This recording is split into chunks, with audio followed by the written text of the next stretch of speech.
Hello and welcome to episode 24 of Celtic Rumours TV, the Bawz Bovril podcast with your host Mark and myself Paul. On today's show we will take a look at the latest rumours and gossips around Celtic. Mark and myself will talk about the role as podcasters,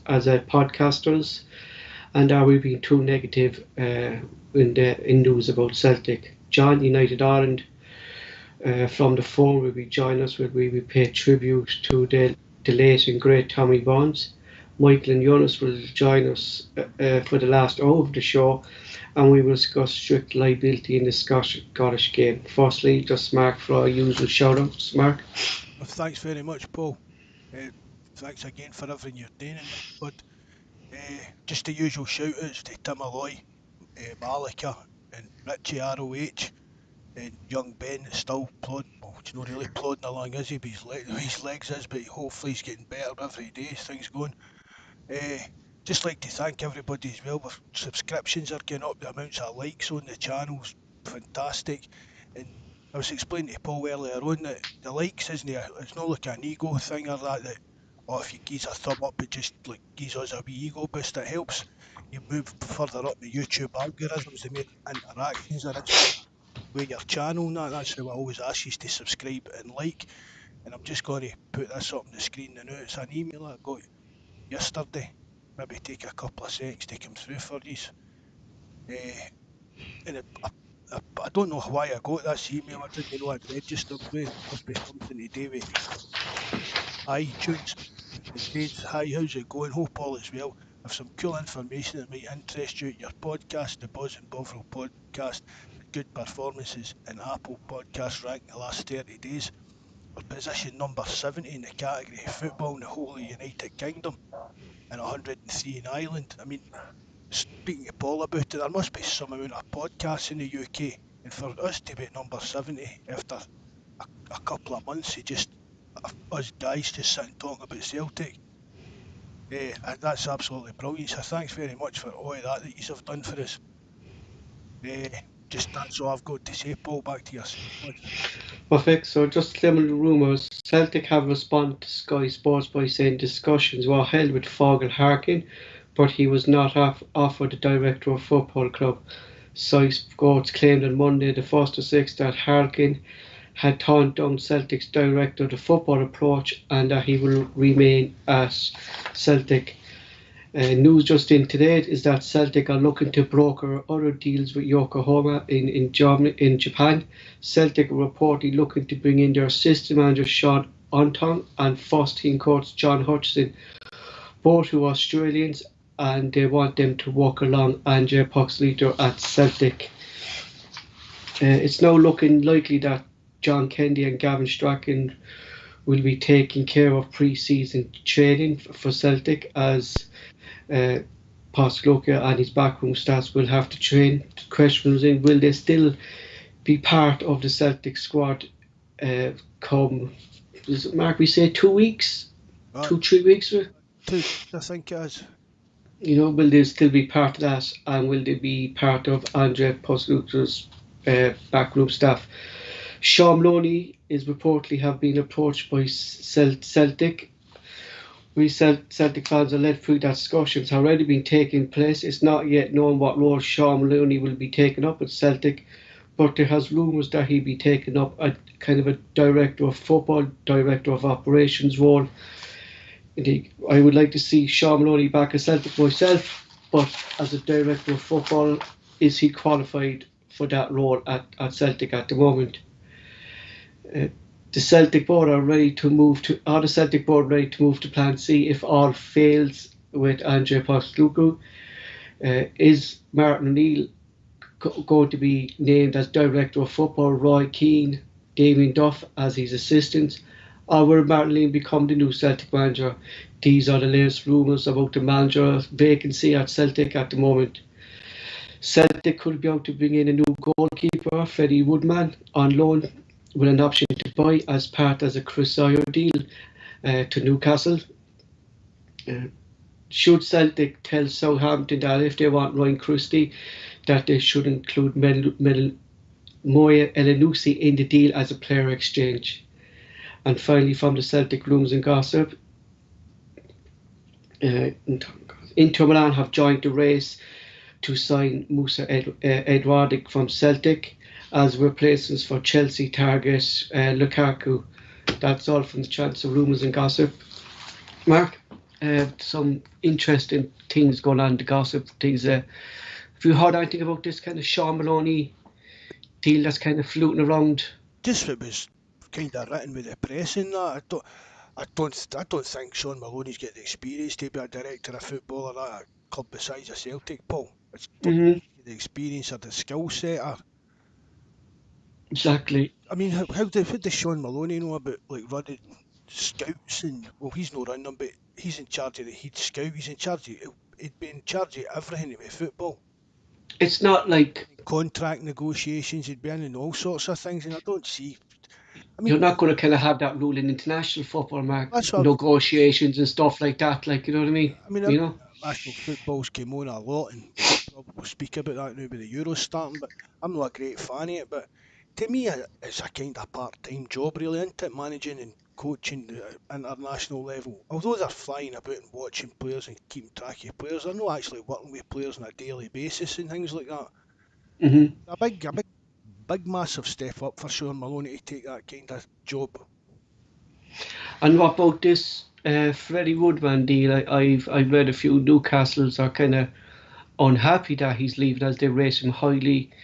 We've been linked with him a few times in the past, Mark. Like, should Celtic now like say that they want him apart, is still considering the goalkeeper situation, or is he another young prospect, a project, seeing that he's not really proven to be number one yet at any club? Well, neither had Fraser Foster, had he? Mm-hmm. But I've heard of Woodman over the years and that, and he does seem to have a really good reputation. It's again, well, we know if we've gone for getting a loan off of Newcastle reserve with Fraser Foster to spending £5 million on a goalkeeper like Barkas, it's a heavy gamble. Mm-hmm. But I wouldn't be too unhappy if we were selling Barkas and get our money back and bringing in that young boy Woodburn into it, Woodburn, Woodburn, yeah, and and him as a replacement. But I mean, what age is he now, Paul? Did he? he's still a young man. He's only about 22, 24. Like, but that's the age of our current goalkeepers anyway. Do you know what I mean? So he's in that age bracket, like, you know. He's not as young as I thought he was. Maybe a wee bit younger than that. Still, I wouldn't really have any problem with that coming in. He's coming up to Scotland to prove that he can be a number one, which is Mm-hmm. just what Forster done, isn't it? Exactly. So we're just moving on, and the reason I put this in is the role of the podcast is that I saw on Twitter the last couple of days that some Celtic fans are unhappy about the role of some podcasts and media of the coverage at the club at the moment. They're unhappy because the negativity around the club that we are reporting. The reason I put this topic in is that whoever these Celtic fans are at the moment, and if you can see that the club is in turmoil at the moment, basically you need to wake up. Our role in the podcast report the good and the bad times we have at Celtic, and if you can't And entertain, Paul. We try and give folk a bit of entertainment, a bit of a laugh about things. exactly, but at the moment, Mark, you can't be blind to what's happening at the No, club. I mean, it's hard not to be negative. I mean, I'll see when what we're talking about, Paul. I'll say my say, but I don't harp on about it. It was like when Neil Lennon came in. I said my say about Neil Lennon, and that was it. I didn't harp on with it day in, day out, and day. But the new, it's hard not to be negative because there is nothing really positive to be about. Especially with the uncertainty surrounding the manager, the Eddie Howdy falling through. Well, any The, other year we're sitting here, if we've got a manager now in place, any year we're already starting to talk about what kind of players will be coming in and that. Nobody's mhm. even paying any attention to. Because if we've not got a manager, it doesn't. Well, Harkin's not been working doing director of football work. Well, there's been nobody. I don't understand what's been going on behind the scenes at Celtic for months now. So Mhm. I can see why people are moaning about people moaning. But Yeah. I know, you know what I mean? Yeah. We've spoke about it, and that's one of the reasons we put the podcast off to the night. Was hoping that there would be some positive news because we just find ourselves talking about the same things over and over again, and it is all negative about why things aren't happening, why is this one not coming in, why, do you know what I mean, sir? It's hard not to be negative, but as I says, we try to keep it a wee bit positive, and I try to always see. even something good in whatever it is. Do you know what I mean? Michael, who's become the show rater side, made a good point there. Even John, the quadruple treble mark, there were still fans moaning about things at Celtic. Like, so you're never going to kind of please these fans who actually have a moan about anything. They're out there and they're releasing umpteen blogs a day and different podcasts, but they're all just basically saying the same things over and over again. It's just having digs at the board, and I'm not saying you're not entitled to have a dig at the board, but you've had your dig at the board. Just don't. Do you get what I mean? You don't write 10 articles a day having a pop at the Celtic board. Exactly. So we're just going to move on now. From that, we're going to move on to our next guest. Our next guest, Mark, do start, and I'll start walking through this there, and you can bring him on.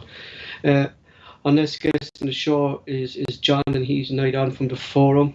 For any new listeners who don't know about our forum page, it's celticrumours.co.uk, where we have lots of Celtic posters who voice those opinions about everything about Celtic. Mark will now bring him on. Oh, it's not connecting with John.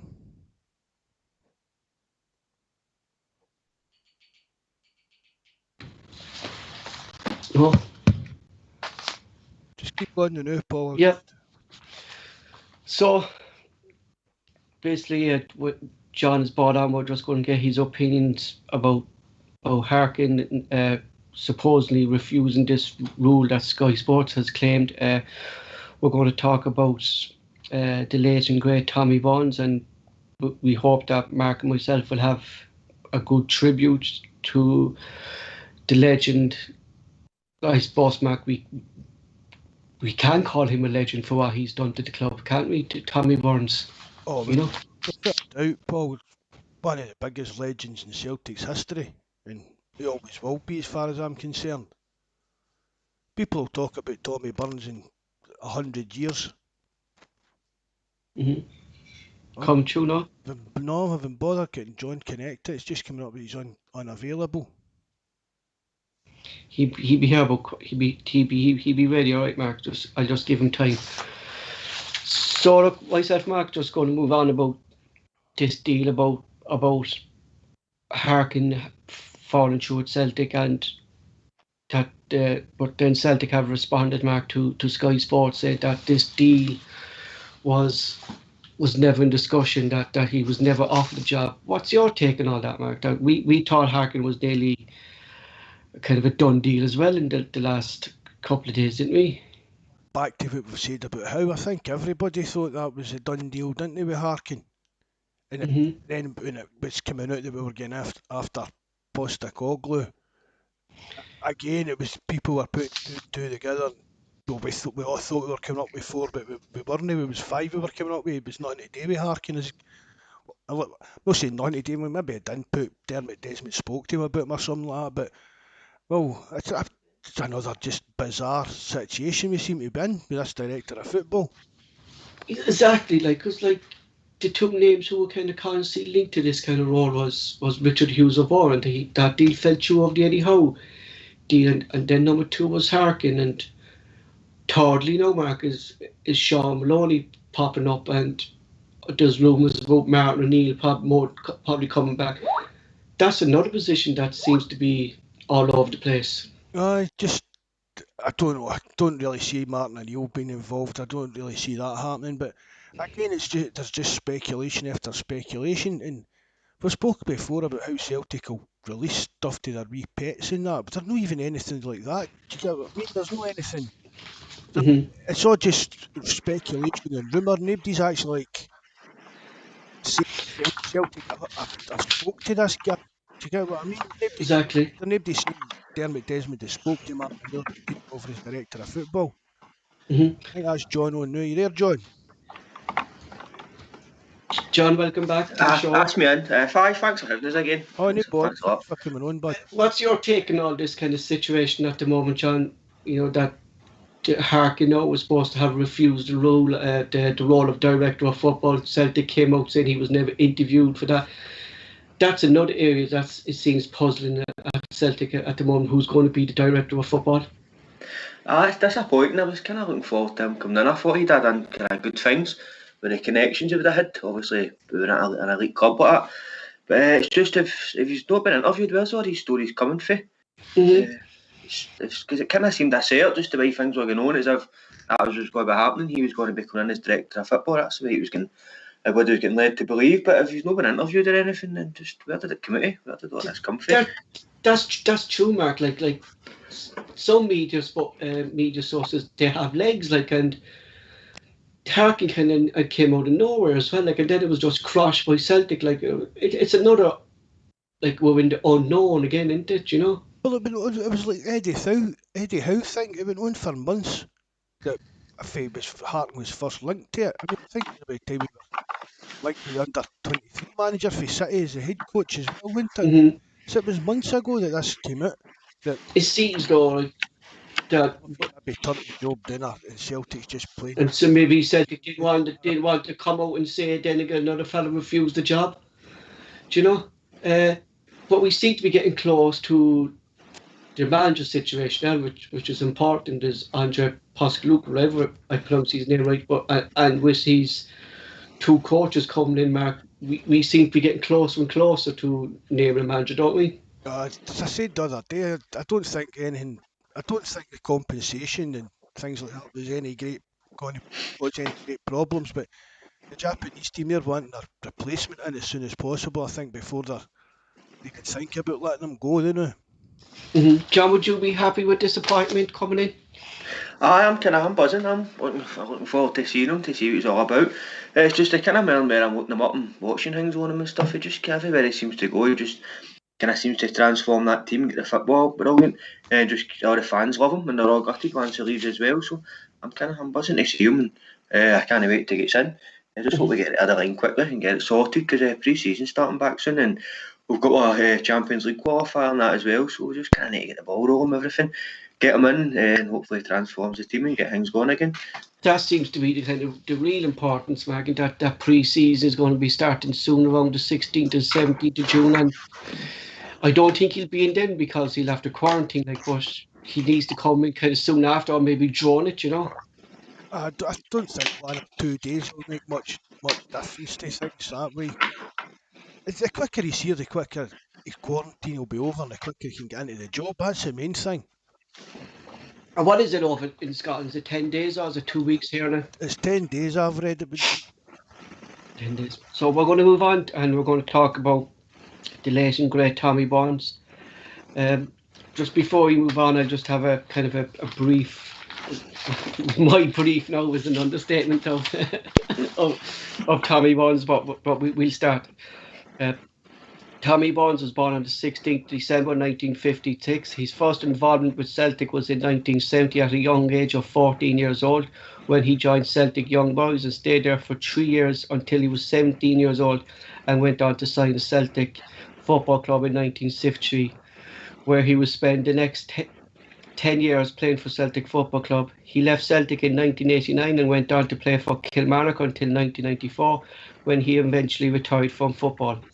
During his Celtic career, Tommy went on to play 253 times for Celtic, scoring 52 goals. In 1992, Tommy took his first steps into management when he became Kilmarnock manager. Spending 2 years at Kilmarnock, in 1994 became Celtic manager.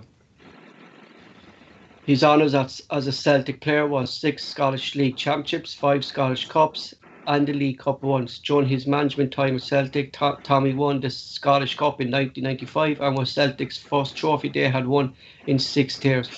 Tommy was eventually sacked by Celtic Football Club in 1997 by Fergus McCann. Tommy then returned to Celtic in different roles in the assistant manager's role under the Kenny Dalglish time as manager, when Martin O'Neill took over from the dreadful ever John Bonds and Kenny Dalglish. Martin brought in his coaching staff but wanted to keep Tommy at the club and placed him in charge of the youth development. In 2005, when Gordon Strachan came manager, Tommy was appointed to first team coach while also still looking after the youth academy. During Tommy's time in the youth academy, he produced players like Sean Maloney, Steve McManus, Aidan McGrady, and now interim manager John Kenny.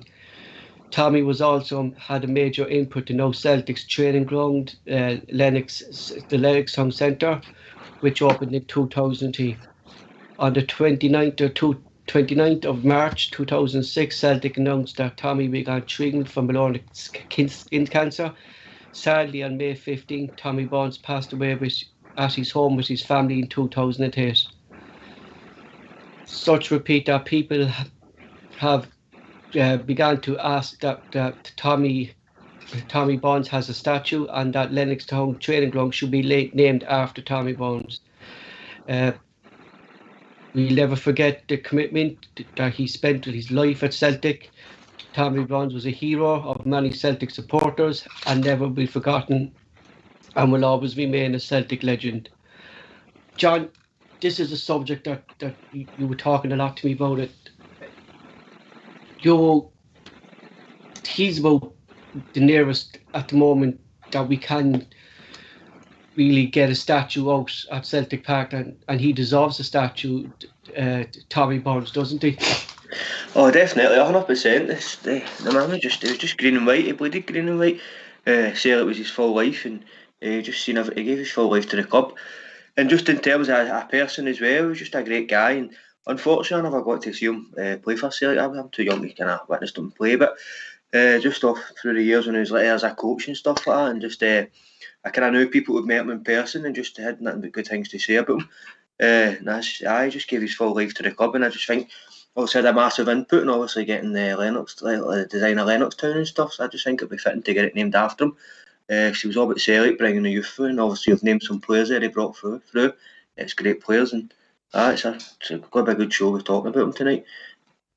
Mark, you're obviously not too old to recognise him playing, but I was only like a young teenager when you get what I mean, so it was still, you don't really, I knew he was a good player and that, but it was more his style as a manager when he was a manager. I thought, yeah, you would appreciate him more as he got older, what he started doing for the club. Yeah, I was older and I understood football better. Do you get what I mean? By the time he was a manager, and I mean, some of the football we played under Tommy Bawz is some of the best I've ever seen Celtic play in my life. I'd argue that with anybody. I really would. I'm 47. Tommy Bawz is playing some of the best football that Celtic have played in the last 50 years, I would say, without a doubt. And what happened during his career? Was it just that? Is it the same situation, no, Mark, that we just haven't been investing? Because he did have some good signings. I saw the likes of Van Hooydonk there, George Cadetti were there around his time. But that was Davy Hay. I'm sure it was Davy Hay that was finding all these players from at the time. He was working for. I can't remember if Davy, off the top of my head, if Davy Hay was our head scout or working like a kind of general manager's job, to be honest. But it was Davy Hay that was digging up all these players and that. But don't get us wrong, it was Tommy that was managing them and coaching them every day and bringing out the best in them. Do you know what I mean? It was just sitting here thinking, man, some of the football, watching Canio, Cadetti, Pierre and that together, it was brilliant. Great. Some great players and some players that a lot of fans still talk about, Mark, aren't they? The Canio, Van Hooydonk, George, even though they were here for such a little time, like, you know what I mean? The three of them left a kind of bitter taste in their mouth, but it's like what I said about when Neil Lennon left, seeing 20, 30 year time, the kind of anger of losing the 10 in a row, that'll all be kind of put in the back burner. You know what I mean? They'll just like reminisce about the good times more than the bad, and I think that's what we kind of do with Pierre and Picani and the likes of them. It just goes to show in football that it's all about winning the league, and he won his Celtic their first trophy in 6 years when he won the Scottish Cup. Like, but it's the league that matters to Celtic, and if you don't win that, your job is up for question, isn't it? No matter who you are, isn't it? Aye, definitely. It's the league. It's the bread and butter. But as Mark says, it'll be remembered for the football he played. It's probably the best football Celtic's played in so many years. And I think it was the 1995 to 96 season. I think they only lost one game. So can I say he came very close, and this was a brilliant Rangers side he was going up against. This was a big spending Rangers side that was just blowing everybody away with finances. He says that, didn't he, Mark? I feel like what we were talking about with McGregor with him, Andy Gorham was just like that as well.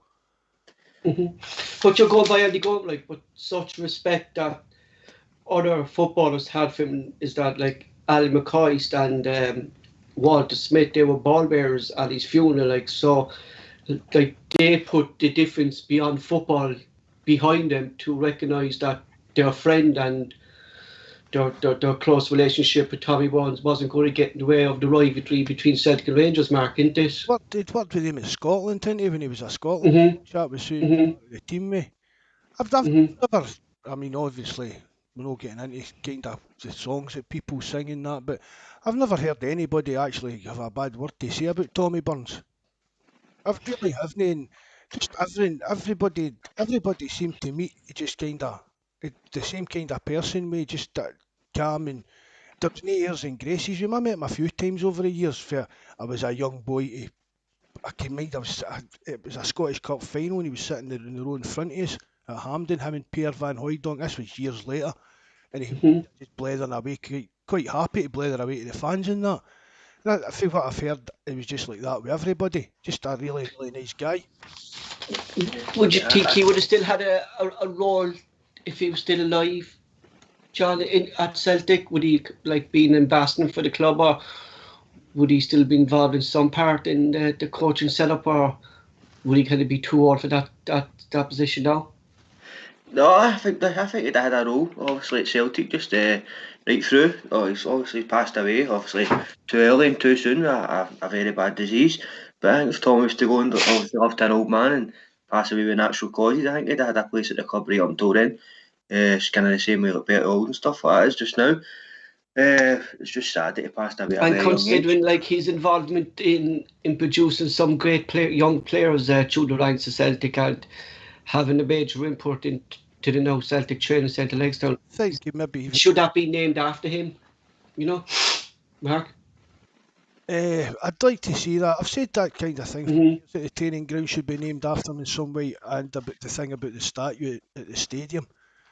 It would just be a nice touch. Do you get what I mean? It would be a really nice touch for the club to do, or if the fans even wanted to get together and try and do something about it. It would be just a really nice thing, I think, to do. Because that was one of the reasons I kind of wanted to do this with Tommy Bawz, that it's a lot of posts going up and things like Scott Long should have a statue and this, that, and the other. But this is a fella who actually gave his whole life to Celtic, not just as a player manager, but he was involved with the youth. He was involved in every aspect of the club, Mark. In years to come, I would argue that I've said it on here. I'd argue that Scott Brown will deserve a statue at Celtic Park. But there's ex-players, etc., than that now that are a lot more deserving. Exactly. Scott Brown for something like that. Do you know what I mean? I think it's a bit tacky. I think putting up. Especially when he's still playing and he's still playing. It's like, you know. I mean, I think he would need to come back as a coach as well, probably Scott Brown, and do stuff as a manager and kind of bring some trophies in as well and kind of spend more time at the club to kind of get to that statue. Exactly. And then you can consider Scott Brown maybe getting a statue then, John, can't you? Yeah, definitely, Paul. You know, because I know there was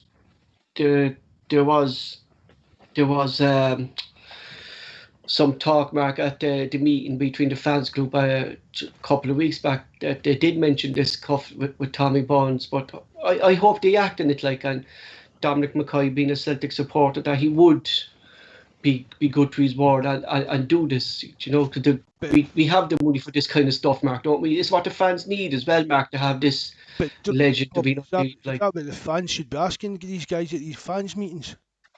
Exactly. Sitting there now, no manager, players are leaving, we're hoping we're getting a director of football, but he's not in place. We're bringing a new CEO in, and these guys are in fans meetings asking you for putting a statue up. That's just not, as I've said, these things are just wee pats in the head that the fans are important because they're talking to important men, but the fans, no, just a nonsense for me. Glasgow Green is also saying there that Tommy Bawz used to clean the stands as a kid as well at Celtic. There'll be a video of that. Wow, that's amazing. Like, even as a young kid, like, he's been in and around Celtic as well his whole life. There used to be a Scottish football show on a Monday night, and I can't for the life of me remember it now. and it showed you a video and somebody was getting interviewed and there was a wee ginger heated guy up sweeping the stands at Celtic Park, and that was Tommy Burns when he was a young boy. I don't know if it's on YouTube or that. I'll try and have a wee hunt about for it later on. And who were the players, Mark, that he was kind of playing with around that time when he was playing at Celtic? Who were around? I know you were young and stuff like that, but who would have been around there then? Like Roy Yeaton, Paul McStay was coming into the team, and Davy Provan was in the team. I like Davy Provan. I thought Davy Provan was a cracking player as well, but he's turned into a bit of a soup taker. Don't want to keep it friendly as much as possible. What year was it when he left, Paul? I think it was 89, wasn't it? 89, the year of the centenary year. Aye.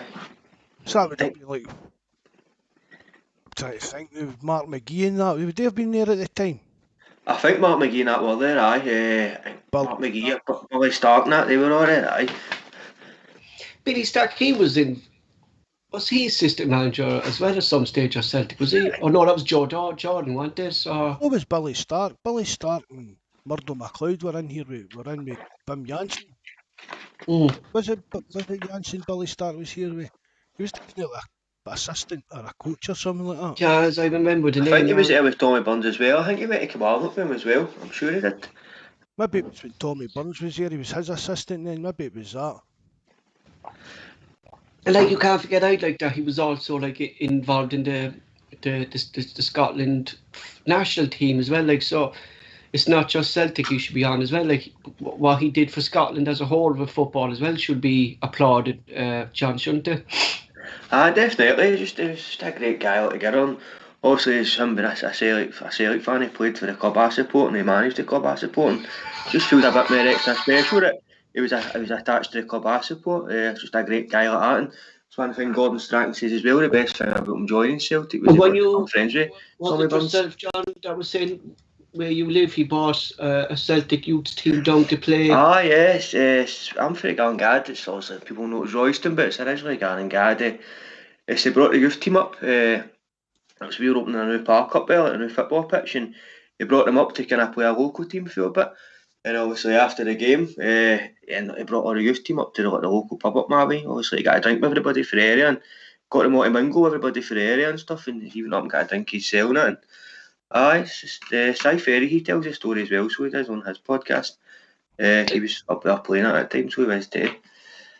Like considering, Mark, how the relationship Tommy Burns had with the fans, and we look back to now when there's near distant relationship between the Celtic board and the fans, you could see how one man could change an exception of a club by the fans, can't you?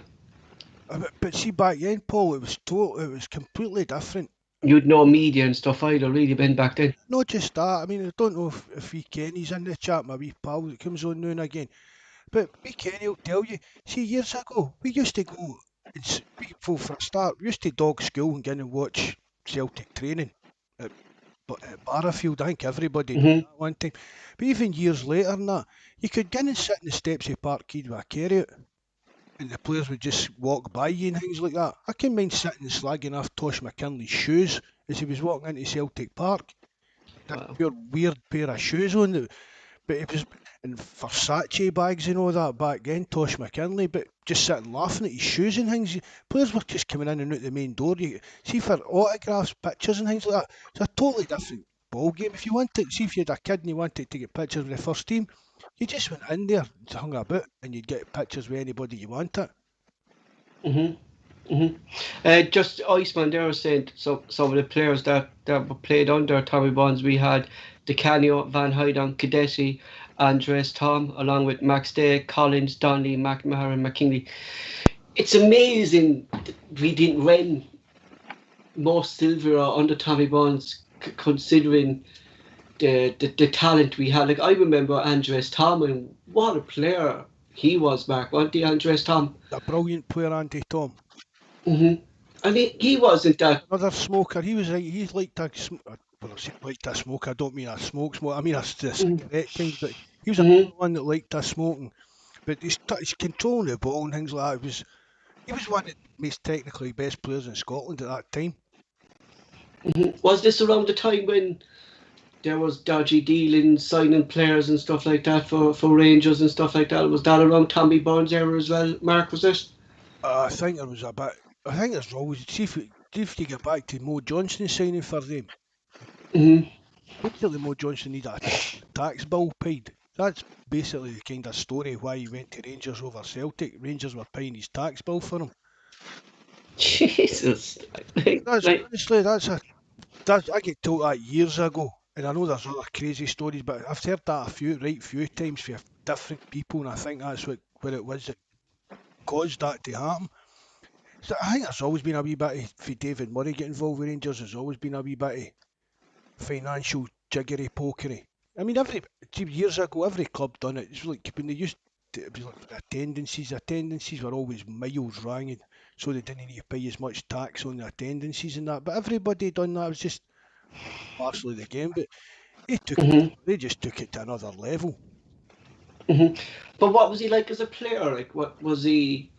Was he skillful? Was he hard on the ball, or was he just an intelligent player, Mark? Or can you remember anything about him? I was just, he was just an all-round player. Paul, he was like, I don't. Would you compare him to just even like Paul McStay?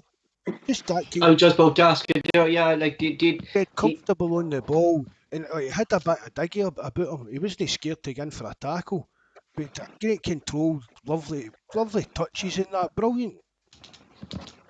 You know, it's very hard now to find in the modern game, John, someone who'd be so committed to a club. Like the nearest person we have to that at the moment is like Skpe, who was now called time. He's got Celtic career, but we still have Cal McGregor and James Forrest around. Like James Forrest and Cal McGregor came through the youth system as well. Like so like game above Scott Brown now for talking about that kind of thing. But service to the club. Serves the club because they're being in there around the youths and stuff like that, Mark. So like with young players now moving because of money, like it's going to be very hard to come across a young player spending so many years at a club now, isn't it? You know? It's all down to money. It's totally down to money. I was talking to Ed 2 today. He says that Dortmund contacted Chelsea to see if they were interested in signing that Jordan Sancho? Mm-hmm. But the price is a bit causing problems. His agent is wanting €50 million. Is that just for him to do the deal? Aye. His agent's looking for €50 million and he's happy. That's crazy, isn't it?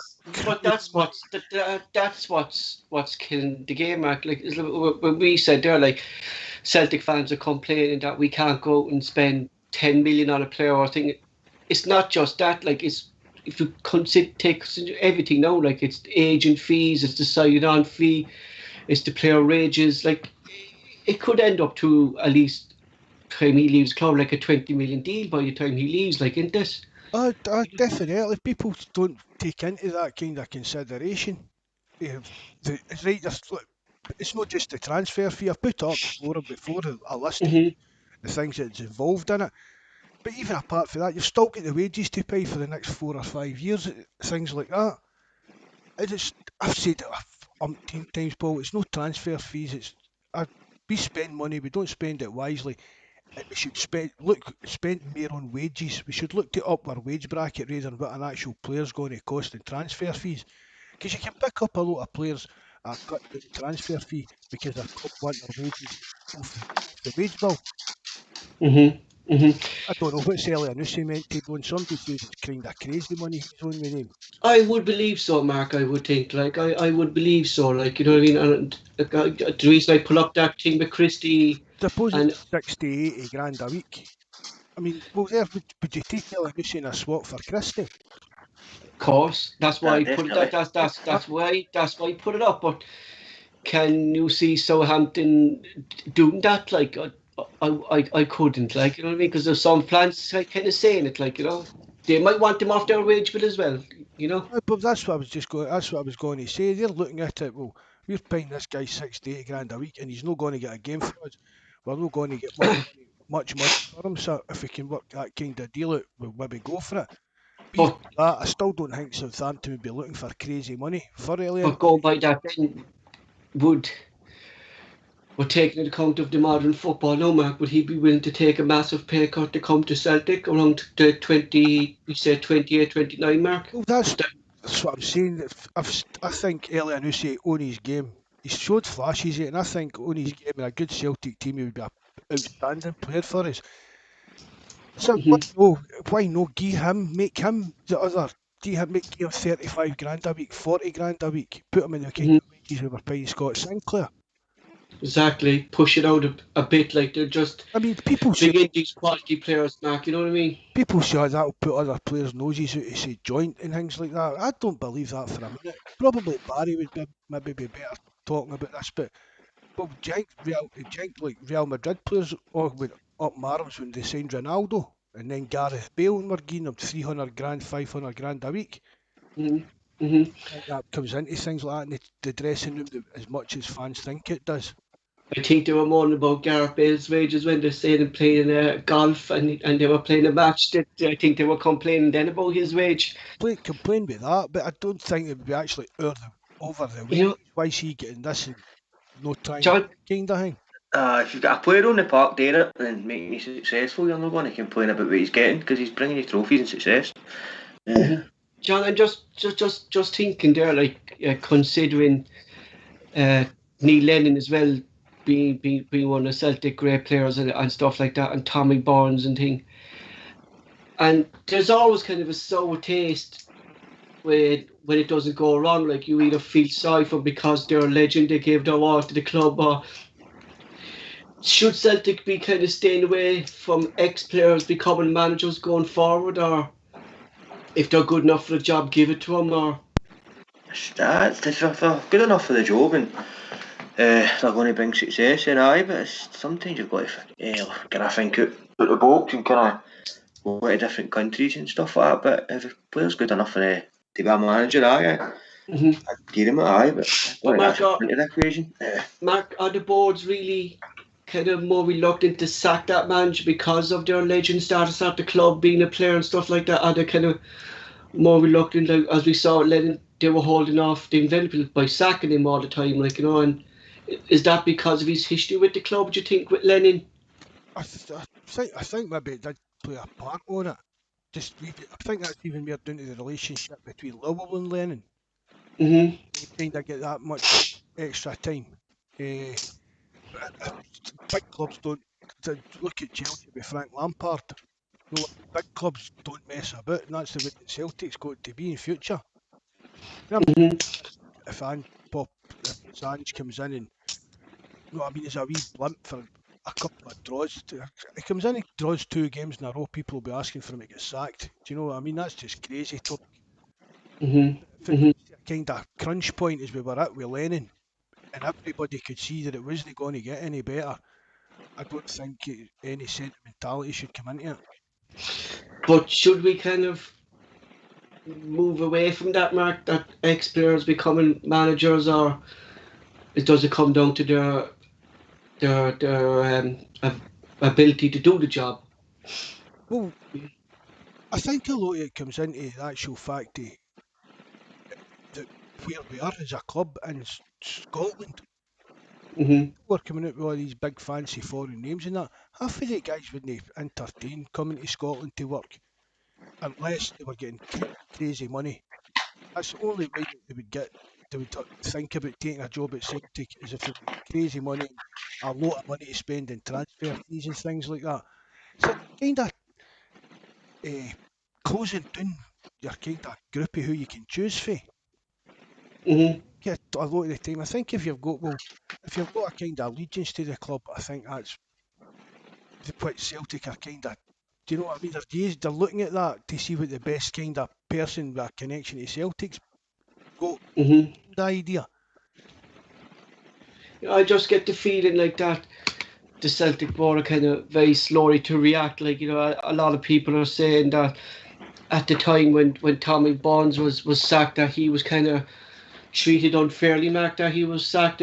what's your take on going back to that history of Tommy Bawz being sacked? Or I think everybody was gutted that he was sacked, but he hadn't won the league and Rangers were keeping to one win then in a row. then again, Mark, it comes down to football. Then again, doesn't it? You know, as you said, like it shouldn't be And when no matter who you are. You and, know. and Vim came in and won the league, so you've got to say that Fergus made the right decision at the time, Mhm. whether you agreed with it or not. But I mean, even we're talking about the way fans are going about possibly dropping him. But a lot of the fans, because of Vim Janssen replacing Tom Burns as well, I thought the fans had that kind of attitude as well. Who is he kind of a thing? And look what Vin Jensen came in, John, and did then at Celtic. You know. But Aye, playing under Tommy Burns, they getting rid of him and then bringing this guy in for that with dodgy pairhim and that. Dodgy Palm is right. Jesus Christ, I remember That was that. the kind of talk of the do you know what I mean? I don't think you're allowed to say the word now, so I'm not going to say it, but the guy off the marmalade jar. Jesus Christ. No, Right. that was the kind of thought was the thing that Janssen was laughed at that when he first It, came in. it's a good job we're talking about strict liability after the show, Mark. I know, that's how I didn't want to say the word. And John, you want to say something there? Does a new manager actually give it an injection into the club, and do you think Andre Purcell will bring that to Celtic, fresh ideas and stuff like that? aye. Sometimes you've got to change your manager to make things happen. It's just saying now with Chelsea with that Tuchel just went and won the Champions League, and the last time they won that Champions League as well, the same they sacked their manager halfway through the season. So it's just kind of a different voice, just a different bit of energy, and maybe that energy it's already in is kind of causing a bit of upset, and you get that out, and you get a bit of new energy, and it just spurs the players to go on. But then again, though, John, like you're looking at Chelsea, like you don't want your chairman to be like that, like a winless run of 5 games and you're gone straight away. Like, It can be a bit ruthless. how many managers they've gone through in the last couple of seasons is unbelievable since he's been there, like Abramovich. Ancelotti, he won the league his first season, and the second season he finished second. And I'm not sure if he left or they sacked him, but he got rid of him anyway. He's finished second the second season, he's got rid of him. He doesn't make his decisions. Ancelotti's got football folk that decide everything for him. He doesn't decide anything. Was that his decision to go, Mark? Aye, for Chelsea. Did that Abramovich not get rid of him? No. No, but that's what I'm saying. Obviously, it's Abramovich's owner. It's him that's. Aye. Abramovich has got a team of advisors. See, every football decision, these advisors advise him on it.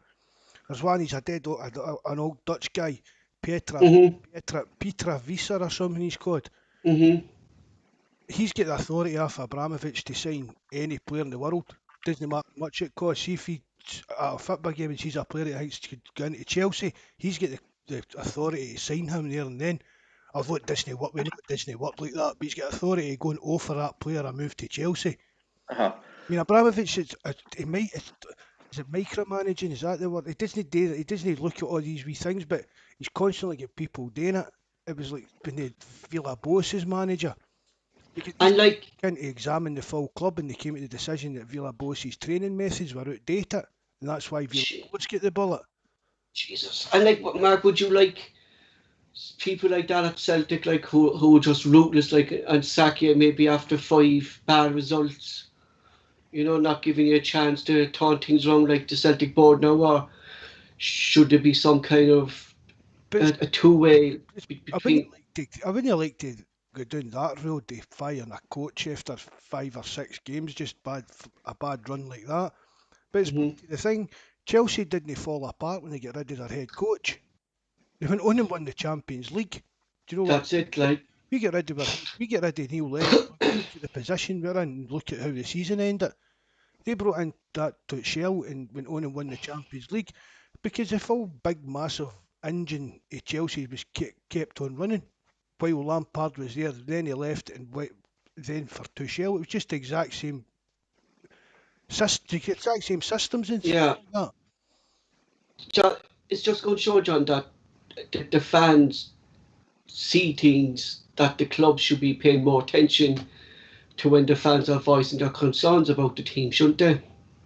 Aye, definitely. As the fans watch the team week in, week out, been watching them all our lives, so kind of fans can kind of see when there's a dip and kind of when the changing room's been lost and stuff like that, and when a change is needed. But there's things behind the scenes as well that we don't see, that obviously the board and stuff will see. And, it's just obviously split opinions, and it's just yeah. So I'm going to move on from Tommy Bonds unless any of you two guys have anything else to say to him. Tommy Bonds, John? Oh, it's obviously nice to come and have a wee talk about him and kind of just what he meant to the club and stuff like that. And I really hope, obviously, with the training ground getting named after him, I hope that's something that will be put forward in the future and that it can get done. Because it's really a special touch for his memory, because he gave everybody his life to this club and he loved this club just like we all love it. And it'd be nice if that could happen for him, and obviously I hope it gets done. Mark? Oh, just echoing what I forgot his name now. What John said. Tommy? Just echoing what John said there. I hope that they. I mean, it's not going to take a big thing today to just rename the training ground, but it's something that they've definitely got to look at. Some recognition for him. Our thanks to John for coming on, sharing our tribute to Tommy Bonds, a Celtic player and legend who will never ever be forgotten by the Celtic fans. Hail, hail. John, thanks again for coming on the show. Thanks for having us, guys. Very much, John. See you later. Thanks. See you later. So our next topic is going to be about strict liability in Scottish football, and Michael and Joonas will be joining us to talk about this. This is a serious problem, and some might find it offensive, so we might ask the live chat to pay respect to all views tonight and think before you post. Mark, you're going to bring on the lads all day. Giant Michael's with us. There's Michael already. Evening, Michael. Michael, what's your, as we're waiting for Joonas to come in there? Yeah, Joonas, Michael. I've not got Joonas on my thing. Your thoughts on Tommy Bonds, Michael? I just remember growing up and just listening to my dad go on about the guy and how he was liked around the just liked in football in general. Evening, gents. Joonas, how are you, bud? Welcome back. Just before we move on to the strict liability topic, Joonas, what's going on at Dundee at the moment with your manager situation, and how are you progressing with that? Well, there was a statement from the board last week in light of the sort of backlash to the rumoured appointment of Courts and the sporting director's son, obviously, because I think what happened is they'd gauged the social media reaction, and so basically they're interviewing candidates this week is what they said, and then there'll hopefully be an announcement in due course. But we can't afford to hang about too long, because the season starts in earnest in July with the Betfred Cup, so we really need to be getting our collective fingers out and getting an announcement made so we can get on with it, you know? Not like Celtic and wait 5 months down the line and we're still no closer to naming the manager, Joonas. Well, seeing football has been, I think, about 2 weeks, and it feels like 5 months for us boys already. And is there any kind of names floating around for yourselves, is there? There's just like the likes of John Hughes. Coates is still in the running. John Toshak's son, Cameron Toshak's apparently been interviewed and things like that as well. So there's a few names so I'll be interested to see. I think we're just at a point now where we want an appointment. We'll get behind the appointment and we'll move on, That's good. So, Michael, I'll start with yourself first. The fans' behaviour in Scottish football in the last few years has come to a level that has now become acceptable. In George Square not so long ago, we saw shocking scenes. Is it time for clubs to get punished for their fans' behaviour outside the stadium and not around the stadium? Mike? Like I said, it's a hard one, is it? Because like you say, there's so many different views and opinions on it. But I believe, like you say, when you go away to a football match abroad or wherever it is, and you're going to support your club, you're also representing your club. Yes. And like you say, I've been away with Celtic, God knows how many times abroad and that as well.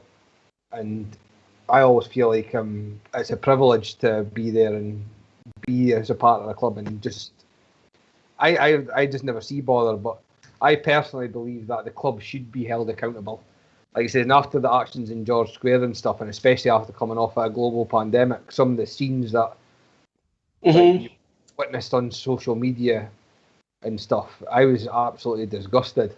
But it just goes to show you the mentality of, like it says, the involved there. See, I don't think it could have got any trouble for overhanging in George Square. That's what my take on strict liability is. That it's inside the stadium or around the stadium. You mind the Rangers fans stabbed was it Slavia Prague fans? And nothing could get done about it. Well, obviously the Pope, but UEFA couldn't deal with that because it was outside, it was away from the stadium. I think people think that this strict liability means if you're sitting up at Park with a carry out and the police come, Celtic are going to get into trouble for it if you've got a Celtic top on. It's no like that. It's basically just following the rules like we do in UEFA. We were playing in UEFA competition. Right. I mean, well, the Celtic are already, it's already basically strict liability. If you look at the fines that Celtic have had from UEFA in the last well, that's exactly 2-3 years. I mean, and people going about but they'll end up shutting one of their stands and that. UEFA's not going to shut a stand for people waving flags. Do you get what? They're not waving pure offensive flags and letting off flares because that's been going on in Europe for years. It's just going to be wee paltry slaps in the wrist because they've broke the rules. But when it comes to serious stuff like racism and violence and things like that, then UEFA step in, as they've done with Rangers, they've done it in Italy. Yeah, but considering, Mark, say, if Celtic or Rangers were playing in Europe and in George Square there was a group of fans gathering, we say, from Slavia Prague, as you mentioned them, when they were playing Celtic, and a fight broke out on match day in George Square between Celtic fans and Slavia Prague, should Celtic then be punished considering it's away from the stadium? No. You know, would that stop the violence, you think, or would the violence continue? Or? But no, I don't think the club should get, and that's what I'm talking about. People think that just because you've got a Celtic top on and break a crime, however petty or how serious it is, that the club's going to get into trouble for it. It doesn't work like that. Whether it's George Square or whether it's in Aberdeen or Dundee or Belfast City Centre, it's not the club's not there to control that. But what about scenes then, like we say, when Celtic are going to Ibrox, and it's a similar thing here with stuff thrown at the club bus and stuff like that? Should the clubs be punished then? Yeah, that because that's happening in their stadium imprint, their stadium footprint, whatever it is you call it, where they see where the club's providing stewards and security. It's that to me. That's the kind of, do you know what I mean? Where the police and the security and the stewards and all that, it's in they kind of places. If the club don't deal with it, then UEFA or the authorities will. But why isn't it not kind of ever been brought into the Scottish football? I know there's been talk over the years that I'm supposed to come in, but why hasn't it really kind of be coming in, Mark? To be honest, I don't know. And with what I've seen, Celtic aren't too keen on it either. I really honestly don't know. I think it could be a good thing for the fans in the long run because it would clean up the game in general. Joonas, just go to yourself, like with the Dundee derby back next season. I know you have respect between your two sets of fans. There's a mutual respect there, but is it travelling fans that kind of cause the most trouble around the stadiums in Dundee? It's like I say, I mean, just before I just go into that, just to touch on something that you guys were saying as well, like the flags thing. I mean, like Michael was at a United Rangers game with me and like had a flag and it was not offensive or anything, and then he was sort of getting a bit of pressure from the stewards and stuff like that, despite there being hundreds of derogatory banners dotted about the stadium. So it's a bit like, well, how do you police it? But like what Mark was going back to as well, like strict liability is a really difficult issue because what do you, like, where does, like, you know, the boundary sort of begin and end? You know what I mean? It's like, it's just, I think it's too difficult to sort of police unless it's within the confines of the stadium, because then if someone's causing a riot 15 miles away from the game in a pub or something, then does the club get fined for someone else? You know what I mean? How do you police where and when you start and stop it, you know? To me, myself, like being an Irishman, I find the Union Jack flag very offensive. I won't buy a pair of Reeboks because they have the Union Jack on it. I just won't do that. But that's to me, that's an offensive flag, and the St. George flag's an offensive mark. Would you agree with that? And they're left parade that around Ibrox. Well, the thing about that is, if Celtic get fined for waving the Palestinian flag, Exactly. To me, it's another country's flag. Hey, I'm not even quite getting into talk about Union Jack and that, but it's still a country's flag. If do you get what I mean? It's not as if there's flag, well, Chelsea, we're not getting there with their swastikas and stuff like that. But I don't think you can find somebody or pull them up or flying a country's flag. I really don't. It's just to me that's just petty. So there was a big deal when the Green Brigade, Michael, paraded the Palestinian flag there when they were doing the tribute to Skpe when they put up the Palestinian, like Celtic Football Club took them back down, but there was uproar about that. Was there right to be uproar, or should it just have been about Skpe tribute that day? Yeah, well, like you say, it's just, I think what annoys me about the strict liability in this country is that it seems to get picking and chosen just at people's will. And going back on what Joonas says regarding about that time at Tannadice, the flag that I had was in my dad's from Dublin in Ireland, so that's where my Irish roots come from. I always carry this Ireland flag in my back pocket for special occasions, and it's got a nice, it's got a harp on it, so nothing derogatory at all. So it's just a tricolour with a harp. And I had that out at Tannadice, was because I take it to every match with anyway, but it was especially taken that day for obvious reasons. And you can imagine the flags dotted around the way end at Tannadice that day. But it was myself that got told, if I don't put the flag away, I'm basically getting removed from the stadium, even though there was nothing derogatory or anything on the flag whatsoever. And Sean Dillon and a few other Republic of Ireland guys were playing for Dundee United that day. So it wasn't like it was took out of context either, know what I mean? See, the thing is there with that, what I think is that before we had the tricolour, the all-national flag, when we were basically a free state, the harp was our symbol as a free state, and it's associated with the IRA, the harp. Like, so I'm thinking why you picked on because of the harp, but then again you still had the tricolour on. It was focusing on the tricolour, not the harp, Michael. You know, the flag. Yeah, like I say, I was just absolutely disgusted, like you say, because like I say, Irish is my background there, and I actually left the stadium at half time because the fact that I got told to put the flag away or I was getting ejected, that was enough for me anyway, because I'm not away to go and get talked down to like that anyway. Not when there were certain flags dotted around that stadium that were disgusting and more offensive than. I mean, how could a tricolour be offensive with no writing on it, nothing?